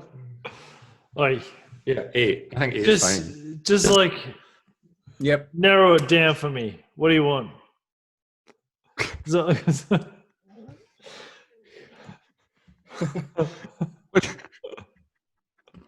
What do you mean? We'll see you for the 100th episode, Michael. Okay, don't overstress yourself. This What is are all the your categories fault, then? Rob. Sorry. So I've got Grand Champion now for overall, Right. but I think we should have I think we should have like a better name for it. I think we should have like the Fifth Wrist Valor Award or something. I think we should make like the overall champion one like a really wanky name. What about what about dress watch? I haven't got dress. Yeah, I've got Chrono, Divers, Dress, Ah, Independent, Micros, Shitters, Pointless Product. Or we don't even call it the Pointless Product. We call it like the groundbreaking. I got one. Yep, The go for way it. overpriced one. Overpriced. Like stratospherically overpriced. Yep. Like the opposite of value for money. Go for it. Okay. Yeah. The worst value for money ever. Yep. Go for it. Say it. No, I'm waiting for the All 100th, right. the Christmas thing, whatever it is. This isn't the award No. thing, Michael. Where's your click? But we're gonna. There's other ones like that. We've got to think up the nonsense ones. Basically, I think- the worst ones. Shitters, Pointless Products, and Bad Value. Although Could be the same thing. it could be the same thing. It could overlap. It's like a Venn diagram with an overlap. You know. Okay, so let's group Pointless Products and Bad Value. Hang on. together. Are we gonna? I'm gonna upload this, so everyone's gonna see this on YouTube. Yes. Yeah. So I know, Okay. but we're gonna have to put this out before we do the actual awards ceremony anyway, because we want people to vote on it. So each of us will post Good on point. Instagram. Okay. and Yeah. I'm on board. We will get votes from the public, and then everyone will send the votes back to me, and sadly, I have to do it. Exactly. Shit. Sante. Rob? So we need to bring the pointless products, bad value section. So we need a new name that's going to encapsulate pointless products and bad value together. Okay. You gonna bring them together? Yeah. No, there's two different categories. It's separate. We need something that's like really, like, I think shitters is a separate thing, but I think pointless products and bad value could have crossover. Yeah, could have, but not necessarily. You know what? For me, the 1159. We're rubbing our heads. We're scratching our chins. What's going on? It's difficult. It's hard to think. The 1159 perpetual calendar is a risk for anyone to buy. Right. Yeah. And I think it's... Mine comes next week. I think it's the best value buy at the moment. For who? Anyone. What do you mean? For AP. Depends who you are. For who? AP, perpetual calendar, 1159. That's it. Is it going to gain in value? Yeah. Put it this way. Is Claude's Fair out buying as many as he can at code 1159s? I was going to ask Jean Claude Biver. Don't worry about Jean Claude Biver. He doesn't buy anywhere near as many as Claude's Fair, the CS guy we're talking about. I don't know who Claude's Fair is. He's the biggest collector of everything in the freaking world. Who cares what the big collectors get? Like the lugs aren't probably connected to the case. Like even though I see new ones that are more appealing to me, there's just they're connected at the top. I know that's what everyone always says. Like, well, they're connected at the top. Well, where else are they going to? They have to be connected someplace because they're not connected at the bottom. Otherwise, you're just like, no. Where the fuck's my watch? Guys, this is fucking Royal Oak repeat. You guys do not understand. There's no Royal Oak just repeat. Fucking just get with it. Je ne comprends pas. Yeah. Je ne comprends pas. 1159 is a repeat of the Royal Oak. You guys. I can't wait to be long dead and not have to. Yeah. I told you so. How about we? The amount of people. The amount of people looking at the up like the upfront picture of the 1159 and just saying nut rubbish. Okay, the thing was when the Royal Oak came out, okay, it wasn't super popular. There was still some people that actually bought it. There's still some people that are actually buying the 1159 and people that actually care. And it's the same people that are like, you know what? I really love the work Daniel Craig's doing on the new Omega Seamaster. You know why? Because these people are picking up the 1159 and they're actually looking at it and saying, oh, it's more than just a fucking you should buy one. Two-dimensional image. Yeah, put your money where your mouth is. I'm considering buying the perpetual calendar. I love it. It's kind of... Really? I love it. Guess what? Get a plain one with a Aventurine dial or something. I like the perpetual calendar. How much are they? I don't know. I'm seriously considering it. How much is it? When it comes to passion, there's no price. Value. Yeah, it's not passion for it. It's eternal. Eternal. Honestly, I'm telling you, it's a good buy. Honestly. Go and buy the thing because in 20 years' time, mate. No, it's gonna be awesome. Why anyone would send us more alcohol as a gift is beyond belief. You are muted. Who muted me? Maybe Michael. Oi! I didn't mute you. Was that you? That was Alex. You've muted yourself so many times. 1159. What about it? On what? Is this a nomination for a category? Is this? Are you calling it? Do you want that for Grand Champion?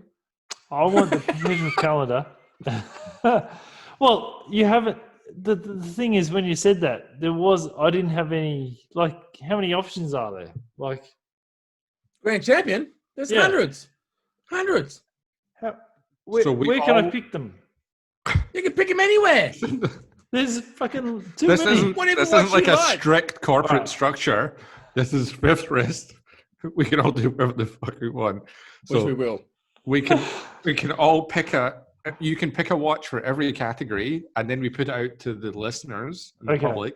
They decide which one. They vote on Instagram and decide which one they like, and that's the one that goes on to. What are we going to call this award thing? On every category. I thought it was going to be the wristies. Because I have to. Well, we've got to get it right. Because I'm going to put this in the cliff notes. I mean, in the notes for this video. Cliff notes. What do you call The it? Show resties- notes. What do you call it? Listen, I'm the not. Risties, I'm the not. Risties Awards. I think the wristies gives a sense of a humor that I'm not married to. If you want to, you can call it whatever you want. We can call it the Robs. No, nothing with me. No Rob Fest, no Rob Awards, nothing, okay? I was really Leave me out of this. I must have checked my letterbox about Rob's 10 times embarrassed. today looking for my Rob Fest t-shirt to arrive for the GCB thing, but it didn't arrive in time. Yeah, we could call it the Rob Awards. No. Rob, No, no. would you be embarrassed if it was like an AP? What? We're talking What about was an AP? the awards. An AP? What are Yeah. you talking about? The What do you- awards. Are you asking for an award? No, I don't want an award. I would prefer not to have an award. Oh, he doesn't No want awards. he doesn't want the award named after him, right? Is that he's not asking for it? Like most improved podcast host. He's not asking for it. That's all we can have. That category. What's Most- the best watch podcast? Listen, he would not get most improved drinker when it comes to drinking a bloody wine out of a shot glass, that's for sure. Oh, Jesus Christ. Will you guys just fucking set it straight with me? What are we doing here? It's called Rob Fest. Oh, man. You still remember, Rob, when we started talking about Rob Fest to Michael? Bigger Remember than that? Basel. That was one I of the remember. episodes. I remember. Bigger And than Ben-Hur. Michael kept on saying, but like, so where's it going to be? There? are you Remember, doing? he's like, he's like, I'm in. Like, what? But where? Like, How is do it we gonna- get there? Where do I go? How do we get there? Yeah. Where is this thing? I mean, it's like, I don't know. I kept thinking of like, I kept I'll tell thinking you what. of Stop the pub thinking. in Nishatel. Stop thinking. You got to come to me. It's in Perth. I was first thinking. I kept thinking of Cafe de Surf, and I was like, "Is he there? Like, is that where it's happening? Cafe de Surf? Could be. Yeah, Could be. At least one stage of it will be in Cafe de Surf. I'm there if it is. I'll be broke afterwards. Anyway. but I'll be there. So Anyway, it's an award ceremony. It's Rob's not asking for any award. He couldn't even, if he Okay. wanted to, he couldn't ask for an award. Okay. There's no podcasting category. I can Okay. give to make it more attractive for the listeners. To have more feedback from the listeners, I can give a prize of some asbestos straps, for example, Good idea. Okay. something like that, a little giveaway, you know, Yeah. as well as your t-shirts. Yeah. What, those t-shirts cost me money. There's no Okay, those t-shirts. sorry, I shouldn't be giving away other people's merchandise, but I Okay. can find something else. Like Michael, I have a lot of merchandise here Okay. from all So sorts of brands. Okay. Let's do like a giveaway per category. We can all Yeah. kind of rustle up something, and then we'll do like a grand prize for the overall The thing grand is, champion thing. yes, that's good because you don't have to give a massive prize. You can give any old thing. They don't care. It's just Yeah. for fun of it. It's just to get people involved. They don't care. Yeah. Yeah. They want it to be a crap prize. Otherwise, Yeah. they wouldn't do it. Yeah. Okay. Okay, Okay, let's put I'm some. looking. Good. Michael, do you know what we're talking about yet? Yeah, I'm looking for the best. I'm looking for the prize. Don't do it right now. Just no, right. What do you mean you're looking for the? Where are you looking? You're still here with us. Yeah, I'm still looking. But where are you looking for He's the trying, to, prize? he's trying to conjure up Stevie. On the GPHG. No! Okay, that's a good spot to start. You can start there. Yeah. And then we'll It's not easy. we'll move on. Send it. What have you guys got? Not tell him. I can't tell you now. Hang on. I tell you where my heart goes. No, don't tell me. Don't tell us. La la la la la. Don't keep it to yourself. All right. Okay. And Okay. the problem is it's not even on No, I there. don't want to know. It's okay. It's not on there. It's not on there. Okay. What's This going on there? adds a sense of mystery to it. For the next watch I actually want, I would like to have. It's not there, so yeah. What is it? Not telling you. We're Good. not. It's not the awards now, though. Don't tell me. I don't want to know. Okay. I really want a Cartier Santos Don't Dumont now. After seeing the two reviews over the last Cartier Yeah. Santos Dumont. No. And Like, the, I've always wanted one, and I just the more I'm looking at them, I'm like, oh god, it's such Looks a like you're about gorgeous to burst little. in tears. I've always wanted one, but Again, I love you hanging out, you guys, so much. and the book watcher has one. Mm-hmm. Who gave me We've all this got one. case of Why any person who Fucking has you servicing their watches would send you alcohol? mm, It's like you send your kids off to school with the Uber driver, and then you just hand the Uber driver a meth pipe. they know Drive that, safe. Drive safe. they know that when I'm servicing, it's like absolute brilliance, when you're servicing what? pure quality. Servicing. I was That's it, I was yeah. I was servicing a Rolex before coming on here.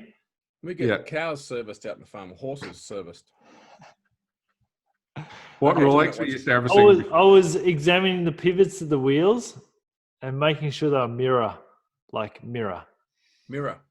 Yeah. But what kind of Rolex were you servicing? 16570 Explorer 2. Ah. It's an easy one. It's a good one. It's robbed.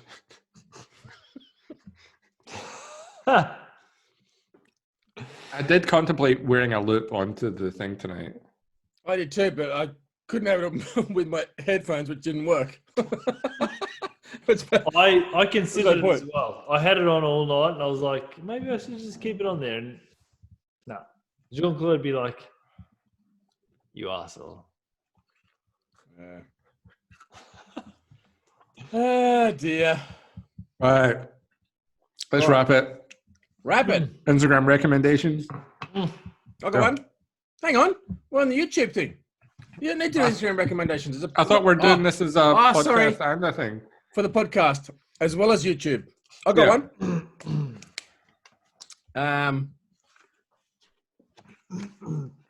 Since we're going to be famous, and we're going to be on the panel for Watchfest. Yeah. I'll probably be sacked for that. Really? Yeah. Why? That's fine. I'm trying to get you sacked, okay? Because I'm helping you out here. Yeah. I'm helping a brother out. Glad you're helping me. Yeah. It's taking too long. He's taking too long to get himself sacked. Yeah. Ivan Monet. I think that's how you spell it. Hang on. You didn't spell it. I didn't spell it. Yes, hang on a sec. Yvonne Bennett. No. Hang on. I got Goldberg here now. Hang on a sec. We were talking about it. What the? Ivanka Trump. Boy. YVAN MONNET Yep. underscore Mont. Yeah. Mantra. It's actually it's a cool little watch. Why have I seen this? I don't know. I might have Why told you have I about seen this? Oh, you did. Yeah. You did. it. He's guys. He's Yvon. I met him a couple of times, and I mean last time I was in Geneva as well. He had a ladies version, which he started off with a smaller version. Now he's got a bigger one, and he's sending me one. It's being shipped right now for me to present. At least I'll have something new for Watchfest, basically. And you're gonna maybe sell this. Well, I mean, this is if I'd gone to Switzerland earlier on this year, I would have 3 or 4 new brands, but I don't because wasn't there. Yeah. And he's very kindly, he's going to send one off to me anyway. Yeah, so it's the blue one, the 5. It's called a 5. It's a 5-sided piece. It's a really nicely finished movement. Great mass.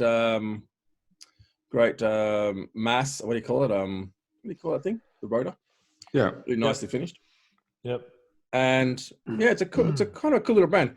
It just happens to be if you happen to be into pentagons or 5-sided stuff or 5 anything with number 5, it's a really cool watch. It's Fifth wrist.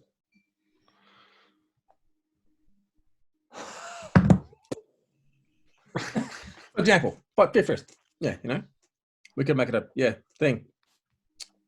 I think he's trying to start a little like the Moser thing, send it out and do it like a chain, send it on, you know. Oh, okay. And I guess I'll be the first link in the chain, and I might just stay here if it's You nice. know what I would prefer? What would you prefer? If the lugs at the 6 o'clock were smaller. Yeah, well, they're not. Okay, so let's just go with it. I don't have to go with You have to. Listen, I was hoping to argue with JCB earlier. Okay, I need to have some kind of... you need to have some sort of argument. Yeah. Sorry, not going to get it from me. I don't care. Okay? Yeah, fine. But that's what I would do. I think Yvonne, if you made it, a good but guy. Maybe it'd be too much like... what's the watch that you guys always... Hermes? MS? Yeah. They've got one that's not... They've got one that's larger at... The lugs are larger at 12 and smaller at 6, don't they? Oh, yeah. Yeah, like the saddle one. Yeah. I mean, the stirrup one. Stirrup. Yeah, stirrup, yeah. Yeah. Yeah, that's a bit naff. It's almost as bad as that polo. The polo for Ralph Lauren. Oh, Jesus Christ. Can you believe Waco did a picture of himself? Shocker. I know Michael's a big fan of Waco, but Jesus Christ, that's... No, that picture was almost as embarrassing as that one you sent earlier, Rob, where you were just wearing the your watchmaker coat with nothing on underneath. Yes, well... Ah, Someone noticed the Hermes belt buckle. I didn't think that was Vinny. going to happen. I don't know. I didn't think you were like that, but No, me either. yeah. Could have been a fake. Okay, so good one, Michael. Who you got? Michael. Yep. Oh, yeah. You're Michael. Yep. Lynchy, The other Michael. which is Lynchy. Lynchye. Hang on, I'm ticking this off. LY LY NCHYE. LYN CH. I'm writing it down, okay? LYNC. Okay, I got it. Yeah. Actually, I didn't look it up. Good customer of mine. Good listener What? of the podcast. Listen to Friend the of the show. podcast. Yeah, Friend of the show. listen- That's what it's all. That's what it's all about. Friend of the show. Exactly. Yeah. He's, And actually, Rob, I'm disappointed. We had a chat earlier. We had a little talk, did we? We had a little talk about picking, like the guy, the watch guy that you recommended. Yvonne. You want to get. He's not a prospective customer, though, is he? Of yours. Who cares? No, I he's not. care. I'm trying to enrich your life by making you reach out. What are you trying to do? People within Huh? the community. What are you who are trying to do? I'm trying to give him some love here. I'm trying to get people to look at him. Okay. Look at his watches. Okay. I'll accept that. I win. Can't win. I'm glad he didn't complain about. I'm not giving him one. Gave one 3 months ago. So I'm glad about that. My one Michael? is. Hang on. yeah. Yep. Hang on. Are you recording? Who's recording this? I'm recording it. How long have we gone for so far? I'm scared to know. I don't know. I can't tell.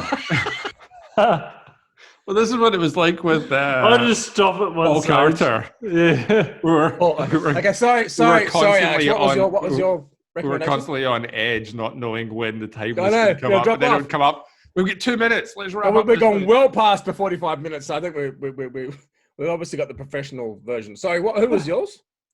Watch. Watch. And Oh, that's original. watch and survey. Watch and survey. Yep. Watch and survey. 7 posts. 7 Okay. posts. Brilliant. Do you Private. follow him or? Oh, we'll follow him. What's the point of having a private one? I don't know. Maybe he's a private guy. Not He everyone's could be a like us, dodgy just, like, character. airing their laundry out in public like us. Anyway, he's a big fan of the podcast. Specifically the Robber and the Regulator show. Listen to this. Okay. Robin the Regulator, The Hunt for Wakachangi. Can't get enough of these podcasts. Keep up Brilliant. the good work, fellas. The Wakachangi sponsorship will be just around the corner. And he What a tagged top guy. Fifth Wrist, Geneva Blue, and the Watch Regulator. What a great guy. Awesome. And then Does I he know about- replied, wonder if he knows about- thanks so much for listening. It means so much to us. Once the Wakachangi Lager sponsorship arrives, then I'll be able to stop killing myself with pints of wine every episode. Be on time. Anyway, he has... Good on you. I'm going to follow him. Yeah, he's a Requested. good guy. His name's Anthony.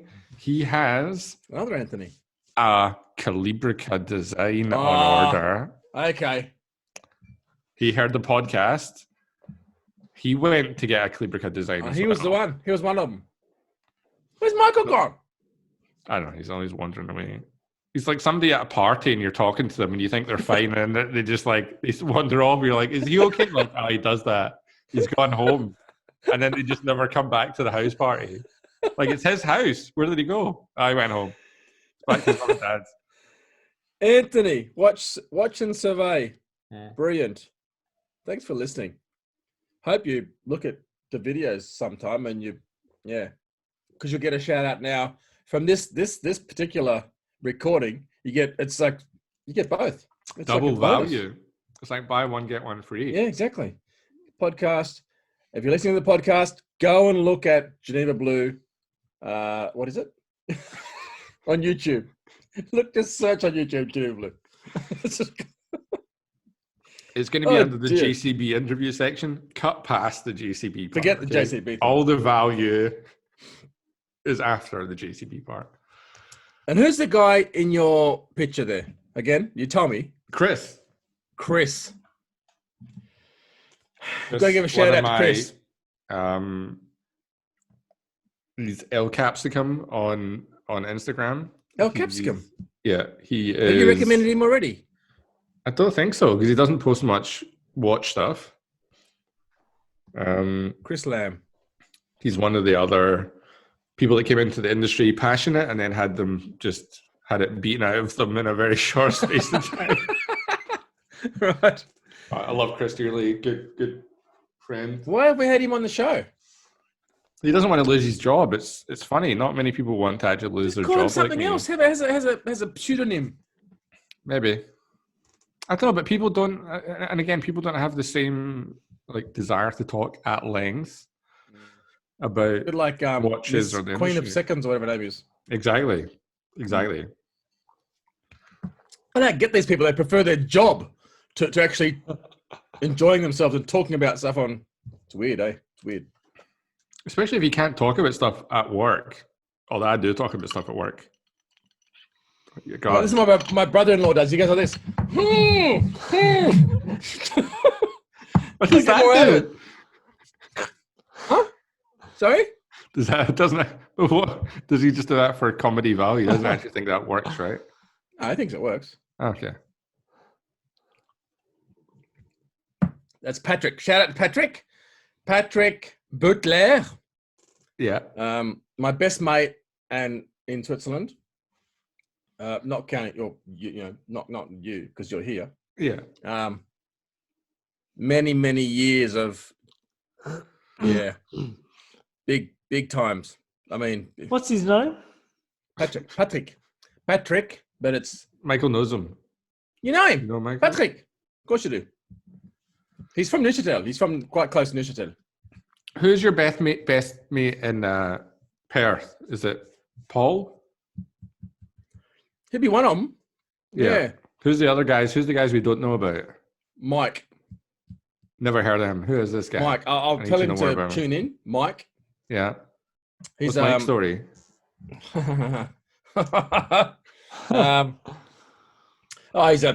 He's a builder, but in the last year or so, there's been no work in building, so he's gone back to his old trade of boiler making. He's a welder. He's been doing fly in, fly out stuff on the mines. Singing, is he part of Fire in Time? No, nothing to do with Fire in Time. Okay. And then there's Dustin. He's he works for health and safety or whatever they are. Accidents. Anyone gets killed or squashed on a building site or whatever. Yeah. Checks him out. That's his job. He's the boss of that. And then there's there's Paul and the Fire and Time guys. Yeah. And there's a whole bunch of guys there. That's a whole new another series. And then there's a watchmaker guys, Adam and a bunch of watchmaker guys. Okay, but your main, he's too. For some reason, this is too much for him. But your main guy's Mike, right? Mike is a guy I see very regularly. Yeah, I know the family quite well, and he's probably the guy I've known the longest here in Perth, which is only 5 years. So does he have a watch? I've sold him a couple of watches. Oh, okay. So he's still he's still kind of in the world. No. Yeah, he's not really into watches. I mean, he only. But you sold him, so he's a really great friend, and he's behind your junk watches. He's getting into watches, but his watch before I came along was just the crappiest, like diesel type stuff, And that's what I watch. I sold him watch at my first job, and then I sold him watch for his missus. And his son has just bought this a watch online, like some crap watch online.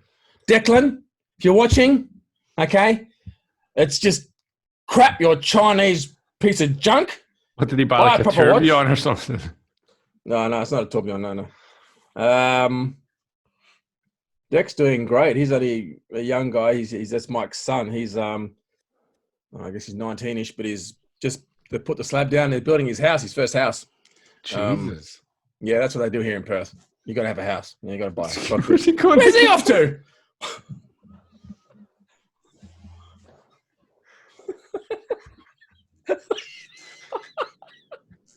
This is brilliant.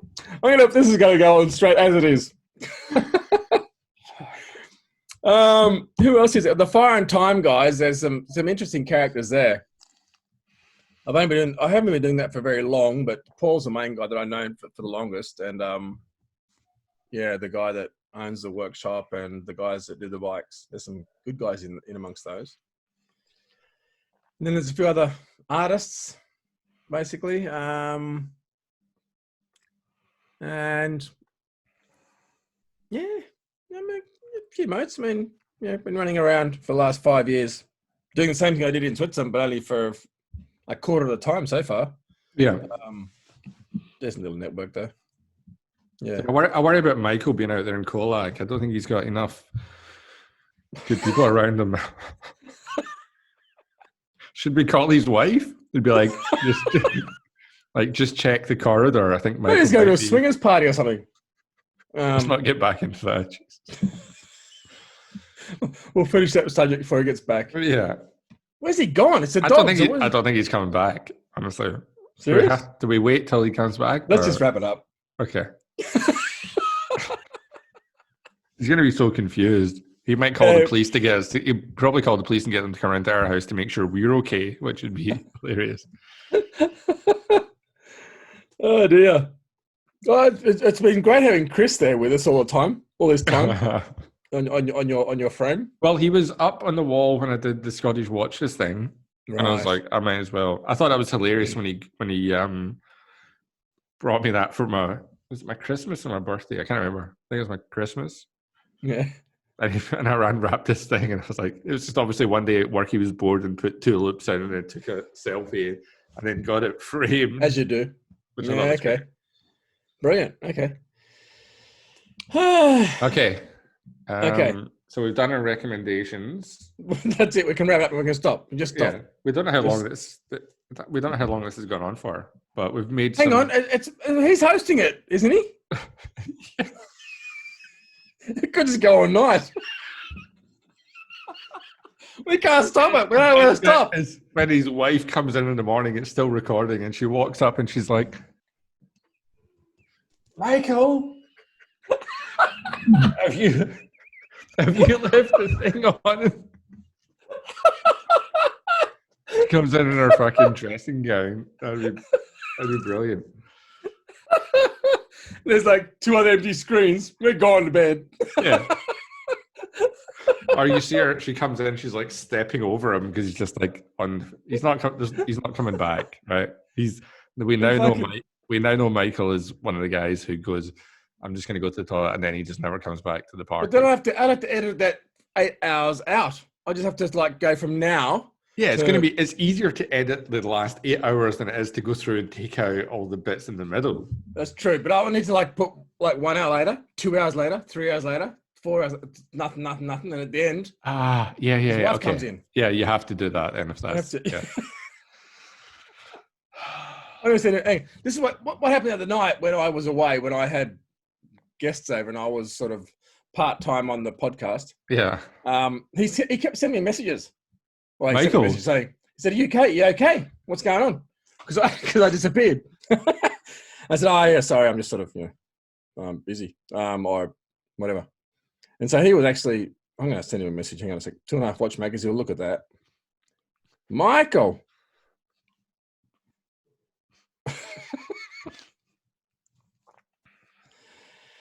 You finished your drink yet?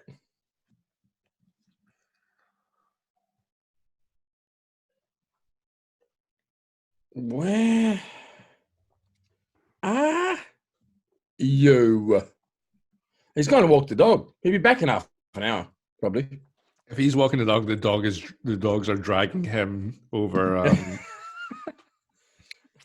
asphalt right now. I wonder if he realized that he was hosting this and we're going to wrap it up. Anyway. Well, JCBA. That's good. Half an hour though. It was just Yeah. Well, no, it was 45 minutes almost altogether. I said in the like when he said like email me, we'll talk about it. I emailed him and I said I was like very clear about what we do. Like we go 2 to 3 hours. Oh really? I said I was like we bring alcohol. We do drink checks and wrist checks. We do Instagram recommendations. Like I was very clear about the way that we do things. Yeah. So I was honestly a bit shocked when he said half an hour. I was like, guess you just have to kind of to roll with it. Maybe he did have something else on, but he's so genuine. Yeah. And no BS that I would be surprised if he didn't have to drive to Geneva or whatever. Well, he's originally said he could have been driving to Geneva to catch a flight. He's originally said I can do 3:30 or 5. Yeah, but it might have been from a different spot. Yeah, that's the thing. I was thinking like it's only an hour and a half. It's more than an hour and a half from Zurich to Geneva. Maybe if we'd gone to 5, then he would have had nothing else on afterwards. But I remember thinking, he's obviously has limited time. Like these are 2 windows. But that was 5 weeks ago. He could have it could have changed. Yeah. Could have changed. Yeah. JCBA. Anyway, we had him on. Tick that box. That's it. I'm done. I just wanted to rob in a regular and 2.5 Watchmakers. That's it. I'm not really interested in getting a little independent guys on. Like I don't know. I just think there's so much more value with that kind of stuff. Yeah. Like speaking to the people who are actually making stuff and doing stuff. Roman and I are going to speak to. I don't know how bad this is going to be. We're going to get the Calibrica design guys on. Who and I?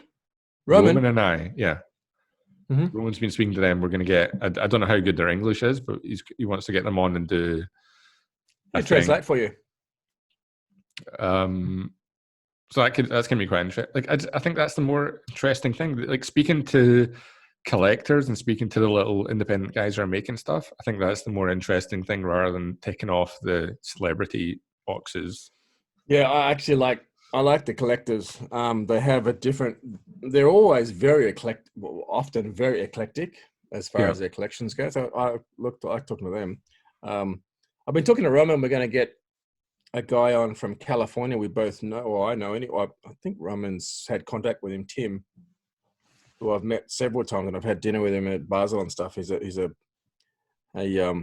big supporter of the independents, and he sells them and stuff, and he knows them all as I do. What's his Instagram? Tim, Independent in Time.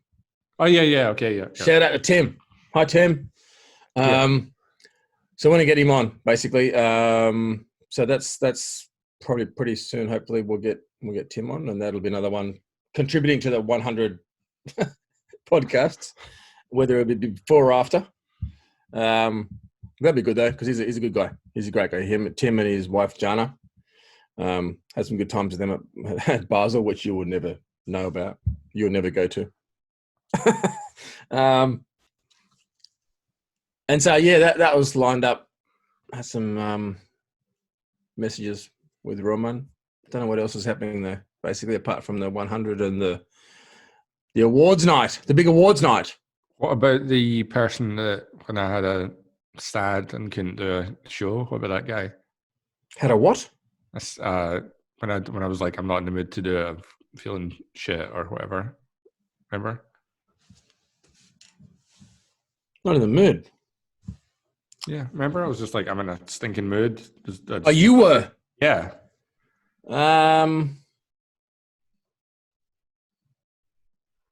Nah. He's not going to come back on? Sorry, no, I don't. Remember, it's the guy that goes around with a suitcase of watches or something, I think? Oh, yeah. No, then he was busy. I actually messaged him yesterday, so he'll come on, but it's just a matter of nailing him down for a time. Okay. Adrian, good guy, great guy. Yeah, we'll get him on. He's in the pipeline. There's plenty of people in the pipeline. You just said there's no one in the pipeline. You're like, no, it's the award ceremony, and that's it. No. I'm talking about you got to short term. Some of these things they want to plan ahead. They might be in January. I'm more than happy to do Robin Regulator and 2.5 Watchmakers and whatever other crap stuff we do. Award ceremonies. Yeah, that's fine. Exactly. Yes. Anish still waiting. There's a couple of other guys still waiting. We're going to get Mo on again. We've only had him once. When you get Mo, he's in like, where's he's someplace fancy in Italy or something just now. I keep on seeing him down. He goes back and forth a bit in the North of Italy, but I want to, doing some makes me wish that tattooing was my passion rather than watchmaking, so I could drive around Europe in an E-type Jag or something. And I had someone. Oh, and I'm going to get the guys from the schools. We're going to get guys from the Cambodia school. I messaged Stephen McGonigal. Yeah. To contact his brother and talk to the guys there. Also, there's another school in America which is quite interesting. I want to talk to.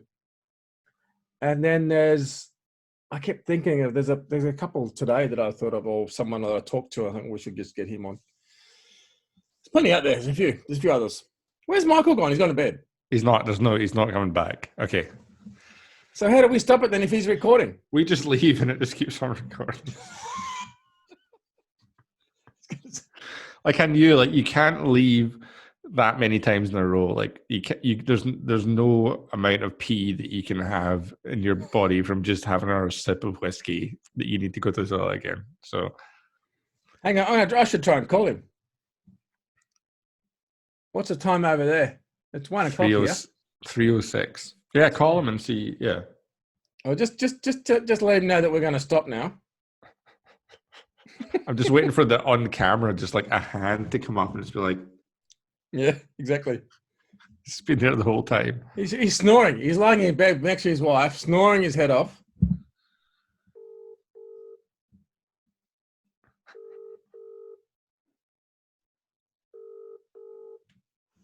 Not happening.